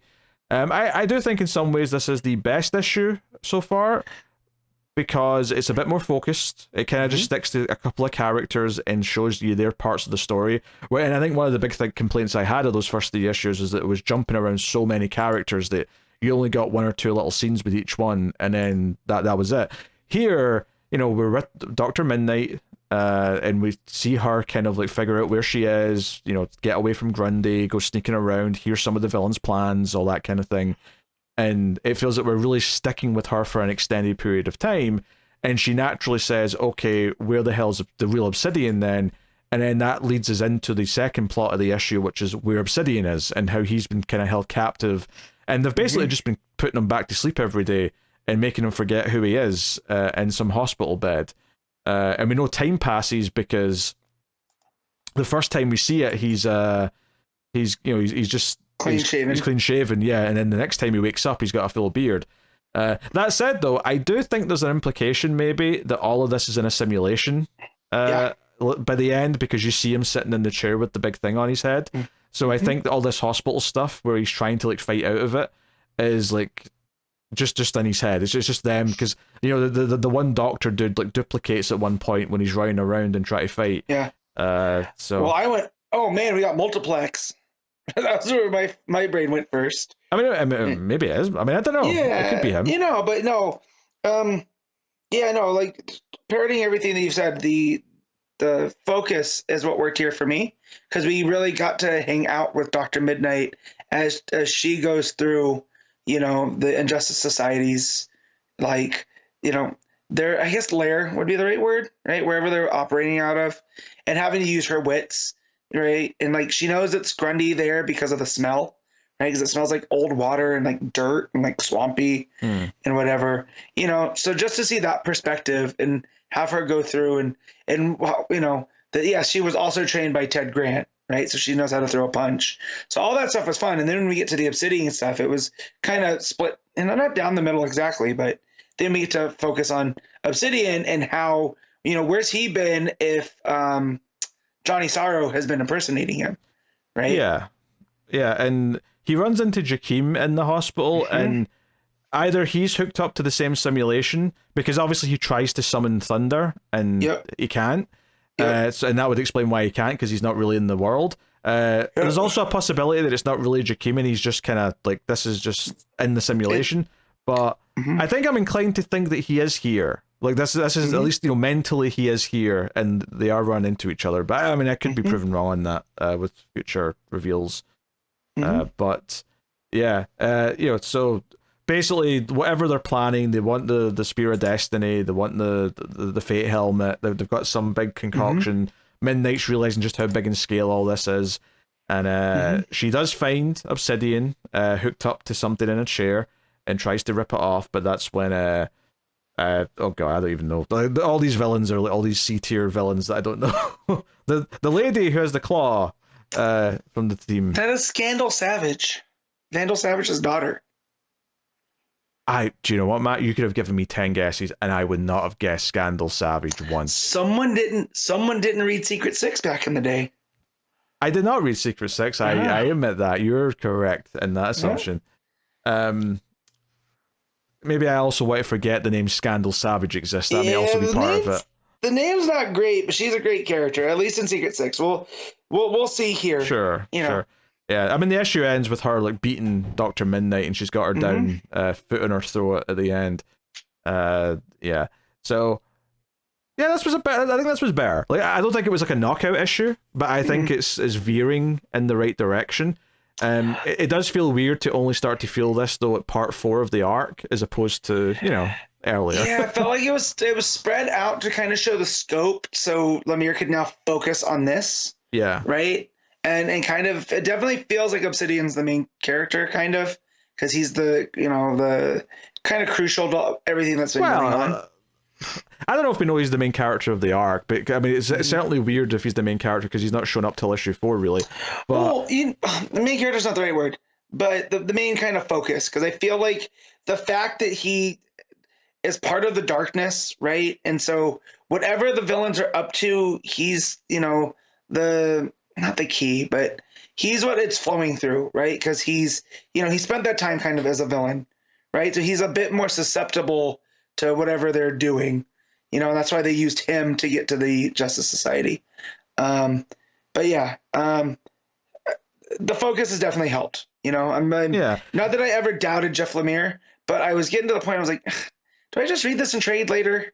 Right? This is the one that is gonna keep me going, at least to the first arc. I mean, I just feel like the arc wasn't really hooking me yet, but there's always the potential that it'll just get better with arc 2. I do think this is the best issue of this arc so far, though, even though it still doesn't feel important. It still kind of feels like it's, C-tier Jeff Lemire. That's kind of like where it feels right now. So, yeah. I mean, we'll see where it keeps going, maybe once it settles a little bit. I do wonder if starting with a smaller story, just to sort of like really introduce his versions of all these characters and get the chemistry between them all popping, would have been a better choice. It does kind of feel like an arc that's like the second or third arc of a book, but we started here for some reason, so none of the connections to these versions of the characters have been established yet, and it's kind of made it hard to try and get into. So... yeah, we'll see. But yeah, that's pretty much all How I've got. how did you feel about Vasquez's art? Lukewarm, I think Yeah. is maybe the best way of putting that. I think it's not terrible by any means, but I do find it a little bit kind of light on detail at times. Like sometimes the faces feel like they're a little bit flat and maybe a little more cartoony than I would appreciate. I think the environments, the backgrounds feel also a little bit simplistic at times. You know? Yeah. It's a bit compared to Ortiz, it's weird that they jump to Vasquez just because like the Ortiz stuff is like almost overly detailed, and here this is kind of sparse, you know. So it's just it's an odd pairing. But I pulled up Vasquez did art for the Magnificent Miss Marvel, which I feel like that style fits that character a little bit better than it does for some JSA things. So, but yeah, I thought it was mostly okay. Like the art here. Yeah, I didn't hate it, but I wouldn't say this is like the lower end of house style, I guess, if I was to say anything. But the smiles and the mouths and the characters definitely feel like a Saturday morning cartoon kind of like thing that we're going for. Which is good in a sense because they're expressive, but it's maybe a bit over the top at times as well. Yeah, I get that. So, no, it was okay art. That's where I fall on it. So, all right, what are you giving GSA? I'm gonna give this a 7. Yeah, I think I agree with that. And some of my ratings for the past issues might have even been a little off because I do think this is a 7, and I do think it's the best one. So if I rated any of them higher than that, then it was optimistic at the time, I guess. Yeah. But okay. Shazam issue 20. Sina Grace writing with Dan McDaid on the art. So this is just one issue off for Josie Campbell. She's back next issue. So this is kind of a little one shot of a Shazam story.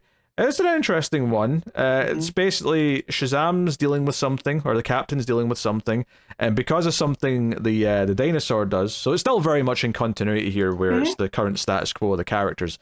But the dinosaur dealing with something as they're fighting this like villain, this fairy, the Perry. It's a djinn. So, you know. A djinn, yes, that's it. Yeah. It was like a djinn. But as they're dealing with that, and there's a whole thing with the mirror where the lightning sparks through the sky, and it just happens to hit John Kent, who's flying over the top of Philadelphia, and it turns him into a child. So that's what the plot of this issue is. It's like, wait, John Kent's a kid again, and the captain has to help him. And it's kind of an excuse to like have them work together, have them, you know, kind of bond with them. And they take him back to their house, and he hangs out with all the kids. They take him out for a day at the fair. It's kind of like remember that issue of the Stephanie Brown Batgirl where Steph like takes Damien to do a bunch of kid stuff because he's never been a kid. Yeah. It's kind of that same idea where they're like, hey, you grew up too fast. They even reference him spending half of his life in a volcano. So they're like, hey, you grew up too fast. Take a day off. Let's go be kids. And they even like have him sleep over with all the other kids in their normal, you know, kid forms. I like. The art here's okay. I will critique it though when they're in their normal civvies and their pajamas, because there's a girl there that I think has to be Mary, but she looks like she's younger than all the other characters, which is really weird. She's the one that's meant to be 18. She's in college? Yeah, she's meant to be an adult basically now, and she looks younger than Freddy. Also Pedro looks way different than normal. We've been over this every time. It feels like we're beating a dead horse, but McDade's style I don't think it's for either of us. Yeah, I think that's fair. Yeah, but, and it, you know, go ahead. Yeah, no, I think the art is decent enough when they're adults and the outfits. I think it's just when they're all kids, all of a sudden, some of the proportions feel off. Some of the faces feel like they're very different to normal. Well, even like Mr. Dinosaur, the proportions are off, and you know, it's just not that I didn't enjoy reading it, but the art is definitely not it in this issue. Because even like the art's the weaker part of the issue for sure. Yeah, because even when they get to Damien, and Damien looks off, right? Like Damien looks a lot younger than we've seen. Yeah. You know? Well, to get to that, so basically, John's ignoring calls from Jay because he doesn't want to have to explain this. And he's like, I don't really want to tell anyone I know what's happened to me, except maybe one person actually. And they go and see Damien because, you know, Damien's his best friend and they were kids together and so on. And Damien, to like John's surprise, is kind of like, no, this is terrible. Why do you want to be a kid again? It was awful. We're adults now. And I'm like, Damien, no, you're not. Shut up. But that's kind of his attitude. I guess the heartwarming thing here was more that Billy is like kind of geeking out because Damien's his favorite Robin and wants to try and not be lame in front of him. That was kind of amusing. I appreciated that a little bit. I was like, all right, I'm gonna do it. I'm gonna ask for the selfie. Right? And I just love that the bubble is so much smaller than normal. Right? So it's like he's saying it under his breath. Yeah.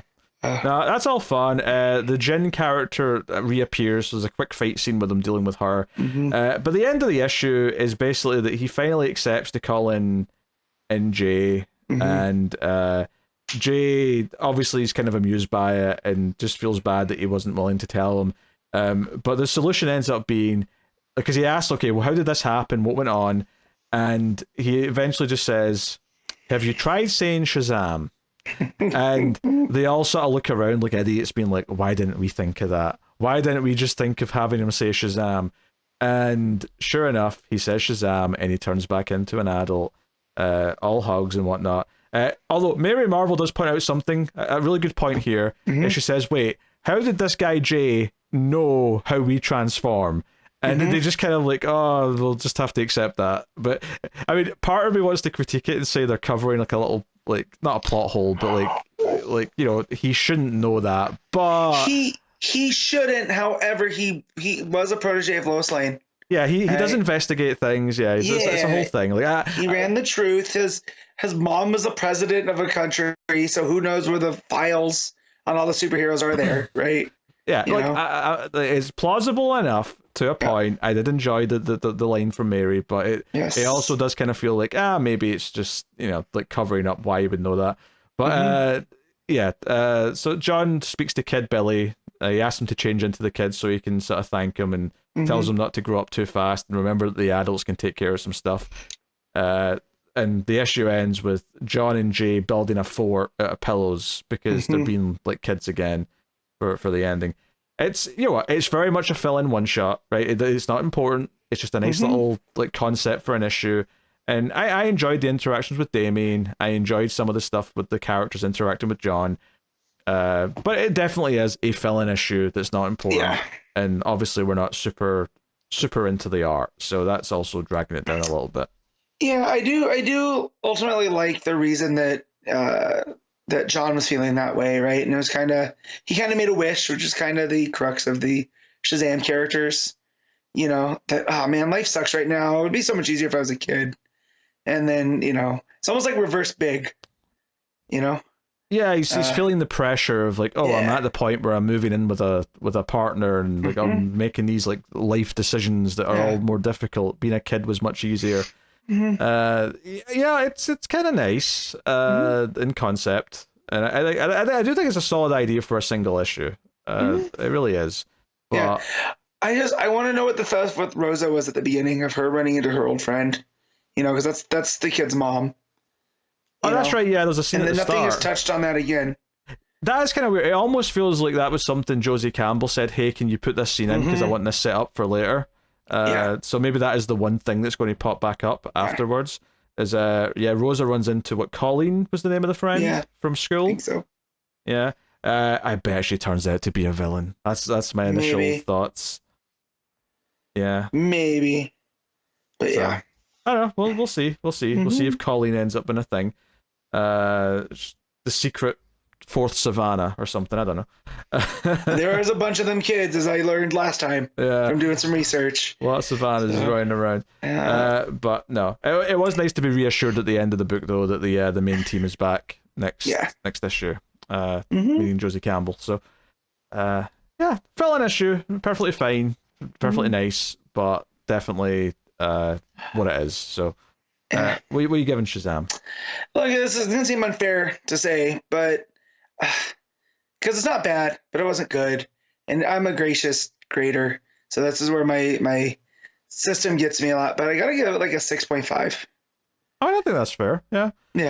I think that's like, it's just decent. It's got some nice things in it, but ultimately, it's whatever. Yeah, I think I agree with that score. To be honest, Yeah. I would say it's not quite into good, but it's nice. It's nice and pleasant.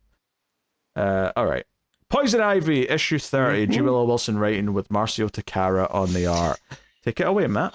Yeah, so this is done in a flipbook style. So you read the first half, and it's done from, whatever Pam's up to on her way back from dealing with the gardener, to when you get to the middle, you flip it over and you read it from the other direction, and it's about Janet from HR and her dealing with the, being Pam's sidekick, essentially. So I'll go at it in the way that I read it, which was Pam first, right? And that Pam doesn't know where she stands in all of this because of the Woodrow of it all and the gardener. She doesn't want to be this messiah figure because she's a mess in and of herself. And as she's trying to get back, to Janet and the swamp and Croc to figure out that other stuff, the Gray calls out to her. And it's this big hulking mass of a creature just like standing over her, kind of like that cosmic horror clown from Nightwing. And she tries to run from it, and it picks her up, and as she gets close, she realizes like it's communicating her, but not like telepathically. She almost can like feel it in her like not in her bones, but like across her skin, and it's essentially speaking to her like how mushrooms and fungus communicate, because this is the avatar of the Gray.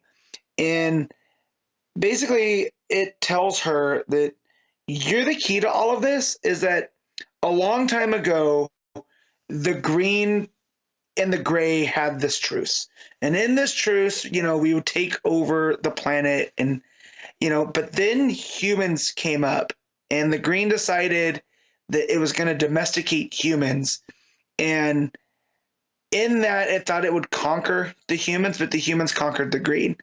And because it broke that truce by trying to domesticate the humans, the Gray now wants to get that balance back, because only living in harmony with the Gray, the Green, and the humans will Pam find peace for the Earth.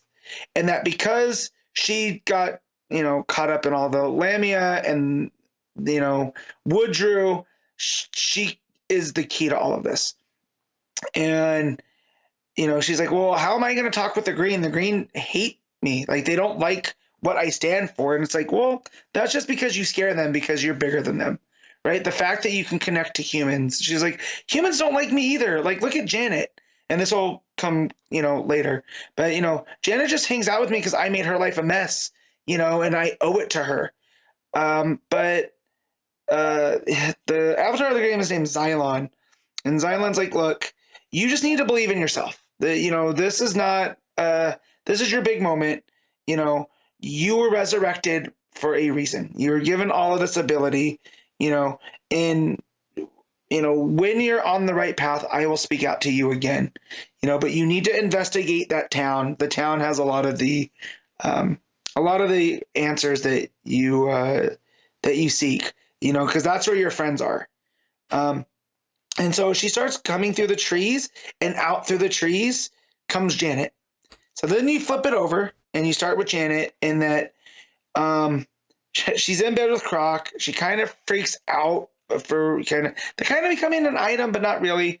But she's more upset with Pam because she feels that Pam just uses her, right? It's like, Janet's just there to be the person to clean up the mess, right? To be that person that she sleeps with when she's, bored or feeling lonely, and that she has more of a cause to this.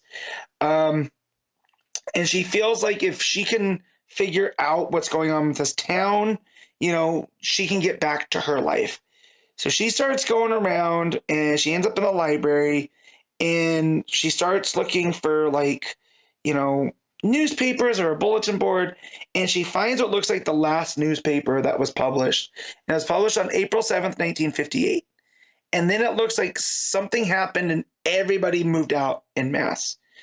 And as she's putting this all together, she feels like she's being watched, and she looks around, and there's like it looks like eyes coming out, like painted onto the wall, but they look like they're a part of the wall. Like, not that they were placed there. And she freaks out because it's this monster that she has seen that Pam went looking around, and that's where she starts to feel like, Pam could be a better friend to me. I do all this stuff for her, and I get nothing in return, but my life is made a mess. So she starts calling out for Pam as she runs into the woods, and the lady of the bog, who was that avatar of the green that spoke to Ivy as she was going through to get to Seattle, and tells her, like, hey, we want you to spy on Ivy for us, right? We don't trust that she's doing what's right for the green, and that she, the Parliament has decided that she needs to work for us, and if she's working against us, that's bad for everybody. So they give her this acorn that she is supposed to speak into, so they can spy on Ivy. And Janet's like, we get her inner monologue that she doesn't want to do that. Like, yeah, Pam could be a bad friend, but she feels like there's something here, right? Like there's something that's not worth trusting. And if this is around the same part where you'd heard about the green on the other story, the Pam story, about the green domesticating humans. So it's almost like the green's trying to use this human again to gain the upper hand. And she keeps going through the forest, and that's where she runs into Pam, and then the book flips. And so this is that flip point, right? So what Wilson's done here is a really fun, like, yes, it's a flip book style, so it's kind of two stories in one, but they mirror each other. So it's both of Janet and Pam, wondering where they stand in this world and what their value is to one another. And both being told by these entities that they serve a bigger purpose. Now, which one can be trusted? Because it also feels like the Gray is playing its own game here, that now that it has this avatar, which it never really had, right? So in that story of the Gray, Xylon's been the avatar forever, because it's almost as if these funguses it doesn't live and die like trees in the green does, right? It's just this constant state of transformation. And it's almost looking like the Gray wants an avatar out on, in the world. Whereas the green is seeming like it wants to stifle that from happening, right? So it doesn't seem like either can be trusted, and it's going to be Ivy and Janet and, Croc and maybe Harley, finding out whatever happened in this little town in the swamp that's going to reset the balance of everything. So a real fun concept for a story. Takara's art, as always, is fantastic. When we get the big Xylon, the Gray avatar, it's all done in shadow with these red eyes, and it makes it very creepy. And it's just, its presence overtakes everything with Pam. And on the opposite side, when we get the Venus of the Bog, it's done in a similar style, but she's about the same size as Janet, right? So, and there's these yellow eyes. So it still takes up the page, but not as much. So again, there's a lot of mirroring being done here throughout both stories. And yeah, I didn't realize this was the flip book until I was reading it. I read it digitally. And so when we got to the page, it had to flip it over. My iPad wasn't ready for the turnaround, so I had to lock the screen before realizing, digital means you're just going to get the next half, right? Yes. To read, right? So yeah, so I had to deal with that. So that was a fun little, discovery as I was going. But yeah, really good stuff still with Ivy, and making Janet more of a character and less of a sidekick, as Wilson's been doing, is always good. So I'm going to give this a 9 out of 10. Okay. High praise. Two-Face, issue 3, Christian Ward writing with Fabio Veras on the art. So, yeah, this has been doing some interesting stuff, and we're seeing a bit more inside Two-Face's head, although not as much as last issue, because I feel like there was a lot of stuff last issue with that. This issue revolves around the fact that someone has stolen the dummy from the ventriloquist Scarface, Yes. right? Someone's taken that. And that's what Harvey and was it Lake as his kind of new assistant? They're looking into that and trying to figure out what to do and trying like who's behind this, who's this shadow man who's orchestrating all these things with the villains and try to break things down. So we get a little bit more of Lake in this issue where we see that she's able to talk down, this woman at the bar and kind of like stop it from getting violent, and gets her to the sort of reveal, and it ends up being this old TV star, this woman who has that I'll call it the orphan disease, where she stays looking like a kid even though she's older. And she used to be in a successful sitcom playing a kid, but it dried up, then she couldn't get work, and for some reason she has now kidnapped Scarface. And when her characters find her, when Two-Face and Lake find her, she's like seems to want to use Scarface as a romantic partner. She's like, hey, we're a family now. He's mine. I'm in love with him, kind of thing. When Two-Face shows up, she cries out, "Oh, they're killing the romantic mood." So very strange. So yeah. Were you familiar with Baby Doll at all? I don't think I am. The first time? I don't know if I've seen Baby Doll in anything before. So Baby Doll came from the animated series. I feel like this might be her first appearance in comics. Well, I probably did see her because I've seen all the animated series. I just don't remember her. Yeah. So, so that's where originally she comes from, which I thought this was a fun way to introduce. Yeah, she's got like an assistant lady who's like helping her, and Miss Dahl jumps in, tries to fight Two-Face just shoots her though, to be fair. But she tries to jump in with a big fly kick, which is fun. And Two-Face grabs Baby Doll and like makes her cry, and demanding answers, like who's behind all this. And it ends up being this other guy shows up, right? So is this guy's name Matchmaker?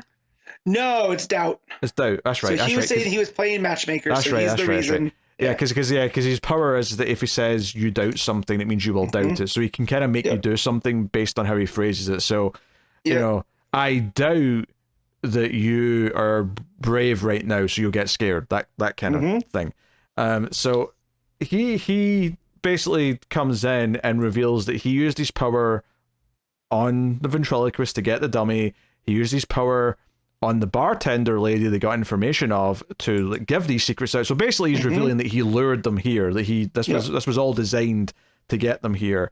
And the big thing here is that, well, one, he uses his power on Harvey to try and bring out Two-Face, to bring out the other persona. And we see inside Two-Face's mind that Two-Face is like seeing this door appear and he's like, oh, this is my chance, I can get out. And he's going for it. But Lake ends up hitting Doubt over the head. And inside Harvey's mind, you see like the big kind of like cloaked blood cell, as Two-Face calls her, grabs him and stops him from getting out. But the big reveal here, though, is that when he demands to know who's behind all this, what villain is calling these shots and like taking apart all the crime, the crime system in Gotham and causing chaos and working against what he's doing with his court. And the big reveal is that it is Two-Face. That at nighttime, Two-Face is the one orchestrating this and giving orders to people like him and the other villains that have been causing trouble to bring back the city. And that he's living in denial that he's keeping Two-Face down. So that's the big reveal at the end of this issue. The final panel is you see kind of a representation of Two-Face in his mind. Not the one that's full Two-Face, like the full, or one face, I guess, but the one that still looks like Two-Face. And it's like he's like drowning in the sand, and the last panel's like his hand like going under, like he's getting buried alive. So here's my thing with this, though. We know that Bad Two-Face is locked up in his mind, and we know that it didn't come out. So this, like, unless this were plans that were put out there by Two-Face, it doesn't sound like it, because it sounds like, no, at nighttime he's giving out orders. Right, but that doesn't gel with what Two-Face is saying in the inner monologue, right? If he can just get out, he feels like he's been locked up a minute. That is true. However, the opening scene of this book, though, in his mind, is a character that looks like Two-Face with both sides, saying you look, or making his way to the main prison that the full scarred face is in, and there's a full Harvey with a full normal face, saying you look exhausted, and he's like, it looks close, but the closer you get, the further away it is. And it's almost like it's kind of suggesting here that we're dealing with more personalities, that there's more going on here, and whoever the Harvey is that's been in control up top isn't even the original Harvey Dent, and whatever personalities the new Two-Face isn't even the original Two-Face personality. At least that's the implication I'm getting from what it's saying here, based on this opening scene and then what it reveals later on. So I don't know. There's a lot of questions here that I got, because I feel like someone's playing Harvey. That's the original take that I took from this, right? Because he's in that jail and he wants to get out. So I feel like if at night he's getting out and doing it, it's not this version that we're seeing. It's not the full scarred face, right? I think it's one of these two at the start. I think because this is like, because he wakes up, right? Because the end of that page is someone saying "Wake up, Harvey," and he wakes up. So maybe there is an argument that one of these two is the Harvey that seems to be in control most of the time, and he's talking with one of his inner personalities before he wakes up. Given that at the end we see the one that's like, looks like Two-Face with the two different sides drowning in the sand, it does make me think that the full face one is the one that's awake for the rest of the issue. He's the one that's in control. But that means then, who is this one that's drowning in the sand if the full Two-Face one, or the full Scarface is in the prison? Because this one isn't in the prison. He's kind of wandering aimlessly outside in the desert around the prison. Right. So I don't know what to make of that yet. I feel like maybe as we get more of it, it'll be easier to kind of like say what's happening here and what parts of his personalities and psyche are all coming together. But at the very least, it kind of implies that there's a third entity. Like there's like a full Harvey, a full scarred face, which is what typically the Two-Face persona is. But it's almost suggesting that there's a third persona where they've mixed, where there's kind of like almost like the real person now is a mix of both, and that's always who the true person was, or something like that. Yeah, it makes me wonder too that if this is Harvey struggling for relevance, right? Because he wants to be that lawyer, but he knows he's done most of his quote greatness as Two-Face, not as the lawyer, right? He's had much more relevance as the criminal lord. Is there an argument to be said though that maybe this other personality that's like constructing all of this chaos at night is doing it because it's giving the good Harvey something to fix? That's what I was going to get at, that he's creating the problem so now he can solve them. Yeah, which is interesting in and of itself, if that's what's going on here. So a lot of good stuff though, because again, I don't know what to make of that. Like I thought we had it figured out. I thought we had this group that was working against him, but if he's running the group that's running against him, it's just he deserves to be in Arkham. But that's point number one. Absolutely. No, I think obviously he's the perfect character to pull this twist on, because he's dealing with multiple personalities. So it's like, hey, you are the one who's doing all this. Is interesting. So, and I think all the stuff with Baby Doll was fun and like an interesting little not adventure, but just an interesting like path to go down. Especially since the ventriloquist is also a character who's dealing with multiple personalities, right? Because it's basically, the dummy's not alive. It's not a supernatural dummy. The whole idea is that the ventriloquist himself has two personalities, and one of them's coming out through the doll or the dummy. So having him here in a Two-Face story is not an accident. It's a parallel in some ways. So or they're almost two sides of a coin, right? Because they're very, very similar, and it's just that Wesker's not scarred, right? And that's also the character's name is Scarface, which is also Two-Face. So his other personalities disfigured in some way. I get where you're going with that. You know what I mean? So like, it shows that they're not that different. And so like, if this was him recovering that aspect of himself, right? Because he had to go and get Scarface. So I don't know. There's a lot going on here, man, and I can't wait to see where Ward takes it. Yeah, because if you look at Scarface, it's a little bit different personality-wise to Two-Face. Because Two-Face is like, okay, you've got the lawyer who had the anger issues, and Two-Face, the personality there is like the full anger one, right? The one where the rage takes over, and Harvey's the good guy who wants to do the right thing. With the ventriloquist, it's more like weak in strength, whereas like, you know, the ventriloquist is this meek man who thinks he's getting bossed around, and then the other personality is the one who's taking command, is controlling, who's giving them the orders, ordering other people. So it's almost like he created a personality where he is brave, where he's strong, where he's got the power, kind of thing. But it's not, but he can't take that, so that it's not him, right? He has to be told what to do still. Yes. You know, by himself. From his other personality. Yeah. Yes. So like, so it's just all of this stuff at play here. And I like the fact that, I don't know if you skipped over, because I was looking at baby doll stuff, that that Lake's able to disarm Doubt, right? To hit him, because she turns off her hearing aids. Yes, I did skip over that. You're right. That's a really good detail, actually, is that she just took out her hearing aids so she couldn't hear him. Yeah, that was good. And so he can't hear the Doubt part of it. She saves Harvey there. So, but yeah, art's great too. Like we said, you know, all of the stuff in that inner prison, right? The stuff that it does with the colors, you know, and the white blood cell, if you will. He refers to it as a she. So I'm wondering if this is like his sense of justice or something, like the statue.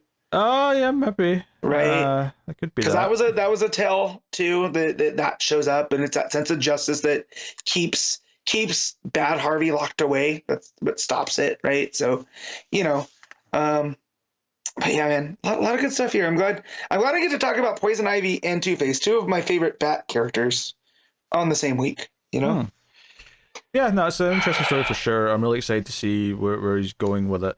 This issue definitely left off with more questions, I feel. But I'm excited to see where we go. So it does feel like next issue will be very different, because this idea has been introduced that he's doing this stuff, and he may have to question, wait, but I've got Two-Face locked up in my mind. And maybe the realization that there's a third personality of some kind, maybe a mix of both. Right. Or he needs to embrace that side of himself from time to time, right? You can't keep that part of locked, because that's part of you, right? Whether you like it or not. It's kind of like you know, when you get talking about stuff like in therapy and all this other stuff, there is a shadow self, right? That's a part of you that you don't necessarily like, but you have to acknowledge that it's there. You can't just keep running from it. And if this is him running from his shadow self, you know, it's him creating problems for himself to fix. And by returning Bad Harvey to that, you know, he's finding balance. Does that make sense? Not really. I think what you were getting at, allow me to clean it up. Yeah. I think what you're saying is that by locking away Bad Harvey, this other worse entity is starting to take control, and he's only at full strength if he embraces the Bad Harvey as part of himself, because only together they can take down whatever this other entity is. I think that's where you were trying to go with that. Yeah, along those lines. Okay. Yeah. All right. What are you giving Two-Face? I'm giving 8.5. I'm gonna go straight 8, but it's very good. It's very good. Yes, it's getting me more invested with each passing issue. So, all right. Batman Off-World, issue 6, Jason Aaron writing with Doug Mankey on the art. 2 Jason Aaron books in 1 week. What a weird DC podcast we got today. So, this is the final issue of the book. We can finally get a payoff. It's taken a long time. It's taken over a year to get through 6 issues of this. I don't know if that's Doug Mankey's art holding things up or what. To give it credit, though, I felt like as soon as I started reading this, I found it very easy to remember where we were, what everything that was going on. Maybe some names I'd forgotten, but all the context of what we were doing, I completely remembered. So, but I instantly remembered, like, oh yeah, Batman got captured, and now he's with Whisper. Yes, and it's not good. Like, he needs to get up. You know? So yeah. And I think, you know, another thing, of course, is that Ione had sort of turned him in. She's getting paid for that. And when she hears Batman scream, she turns. And of course, I was thinking, is she on the flip of the switch here deciding to help him, or is this something they planned? And of course, the issue answers that by showing, no, this was Batman's plan. He kind of convinced her to help. Or I say he convinced her. Basically, she kind of revealed that Batman had kind of like, against her best wishes, has inspired her to not want to kill people, and that he represents something better. So she's pissed about it, but damn it, she wants to help him, and that's what leads to, you know, everything. Because of you, I couldn't kill my rival. Yes, and I hate you for that.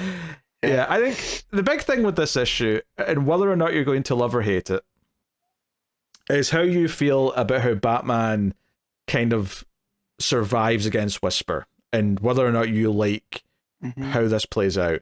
Because I think on paper, I could see how it could go bad and how it might feel like Batman's just too strong, he's just too tough. I kind of liked it, though, in this issue.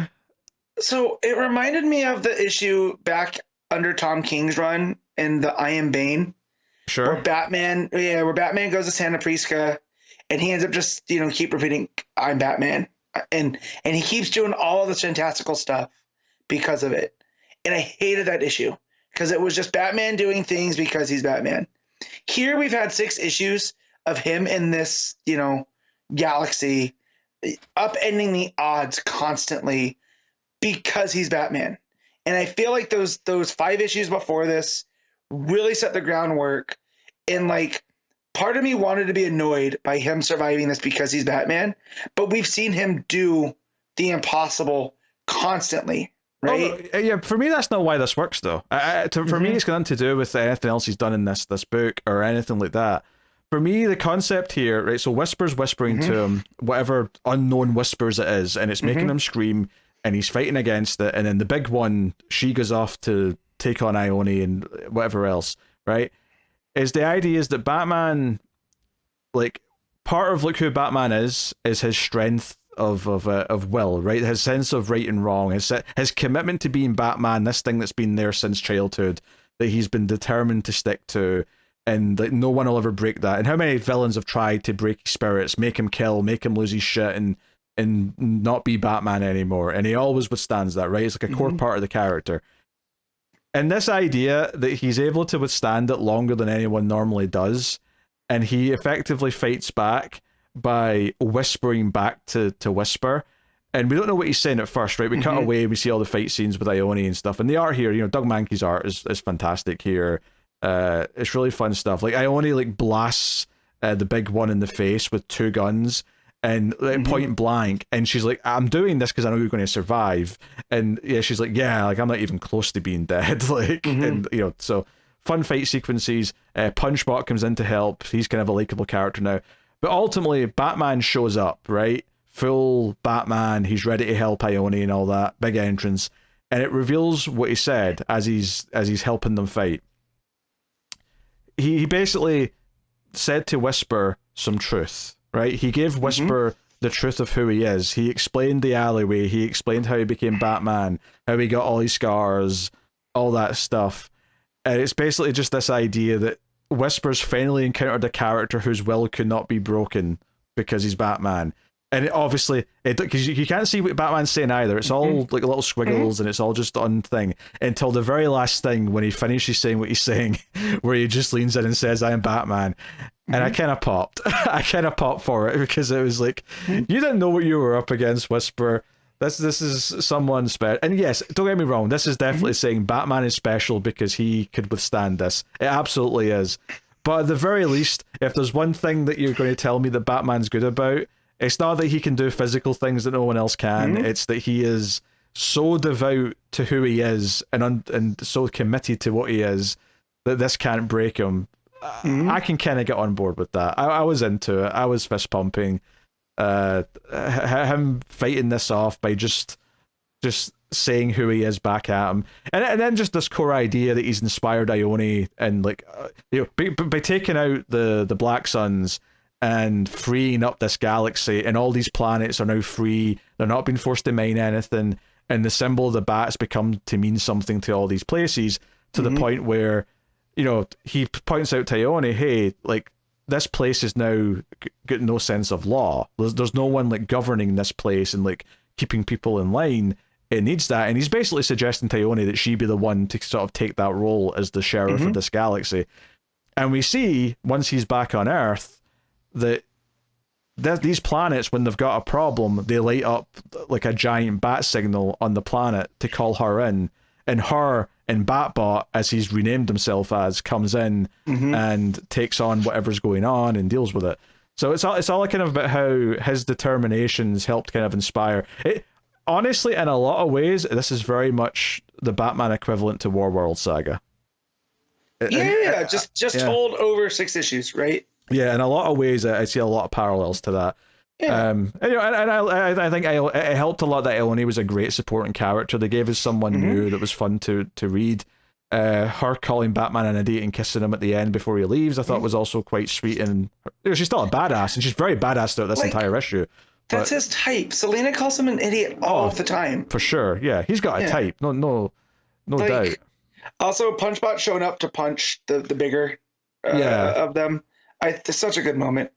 Yeah, that was good because obviously Punchbot was very weak and existed only to be punched, and the fact that he's now overcome that programming to fight for something is also very sweet. So, yeah, the issue ends, of course, with Batman being back in Gotham, and he knows all the weaknesses now of this alien dude, so he's able to take him down quite easily. But we intercut that with like seeing what happens with these planets where they're lighting up the big bat signals in the sky. And when I say the sky, I mean you look at the planet and it looks like a big bat signal. Like they've got like a big bat shape glowing over the surface of the planet.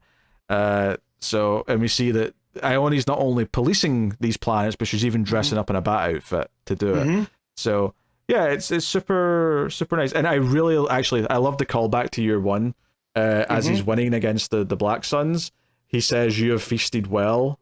That's over now," or whatever. He quotes the year one line. I thought that was a perfect choice. Yeah, he knows what he's doing.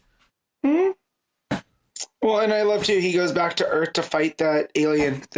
There's the reason why he's there, right? And this time he knows exactly what to do because he has fought these guys now. And the fight's kind of over before it's begun, and it adds to the legend that is Batman, right? In Gotham.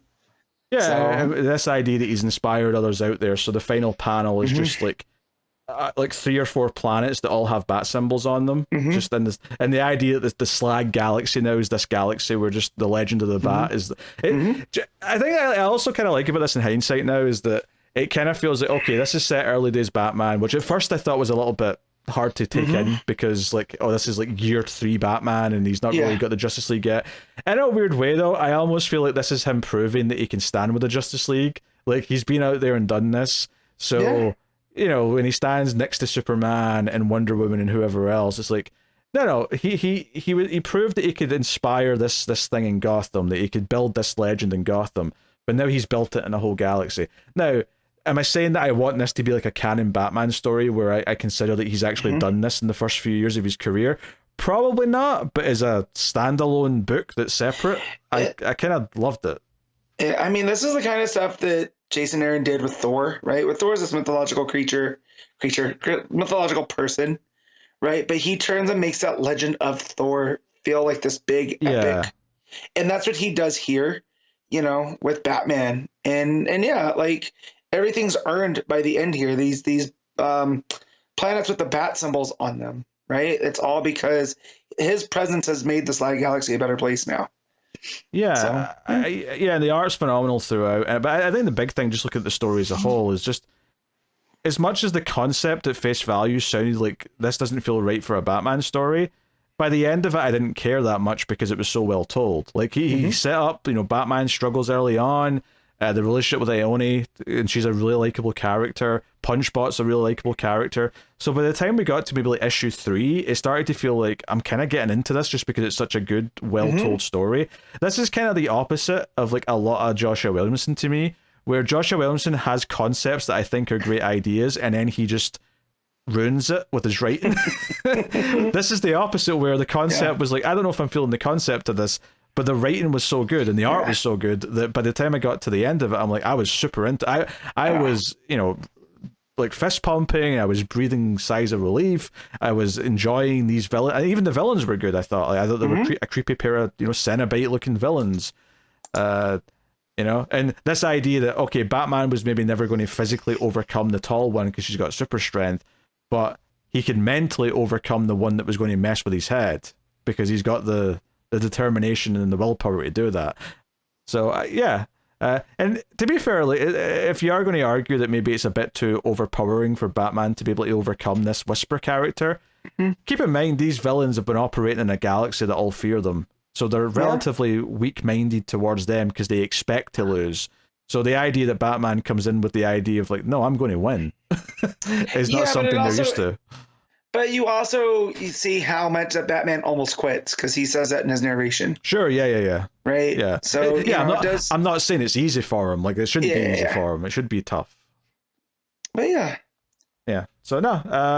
I think against the odds, against the delays, which were big and wide, and against the concept not really speaking to me at first, it kind of won me over, and I really like this book. I think this was a really solid ending to it. I think Batman standing up against Whisper was a really cool moment. It was really simple because it wasn't a fight. I love that it wasn't a fight. It was just the battle of the mind and the ideology just kind of is what won out. So, no, really cool. All right, what are you giving Offworld issue 6? I'm gonna give it an 8. I gotta go 9. I really like this. So, that is Batman Offworld issue 6, which will take us on to the final part of the show, which is where we pick our favorite stuff of the week, favorite panel/moment, favorite cover, favorite art, and of course, top 5 books. So, Matt, what is your panel/moment of the week? Okay, so there's a lot of books this week. So, trying to think. I do like Superman showing up in Absolute Superman. That's a lot of fun. Sure. Because he's not in the book for a lot of it, and you're just talking about him, so it feels like a big deal. I like Ivy up against Xylon, the Avatar of the Gray, just because it shows in scale. Like, he's so big over her. It's real big. Or it looks like she's up to a Herculean task. Two-Face had a lot of fun ones, right? Like the what he called the white blood cell grabbing, like overtaking the page. But I think mine's gonna be from Birds of Prey, and it's just the Barda standing there with her arms crossed. It's like, I guess Barda's not needed on this, and it's this little small moment that just again reinforces the character and her standing in that book. And yeah, that's mine. Yeah, it's kind of sometimes a bit tougher when there's so many books. Because there's definitely some Absolute Superman moments I could pick. A couple of Green Lantern moments I could even pick. Part of me, like, I think Batgirl's close to taking this, but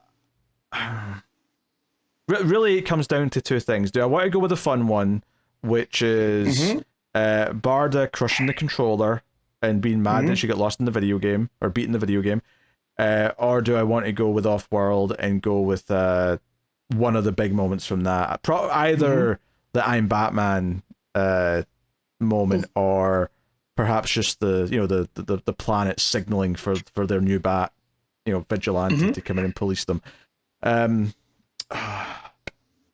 I'll go with the I'm Batman. I'll go with the Offworld. I'll go with what the heart wants. But yeah, well, that was tough this week for sure. Covers wise, there's obviously a few to check out and talk about. I quite like the Mark Spears variant for Shazam, which is like the captain with like a giant Mr. Mind looking bug next to him.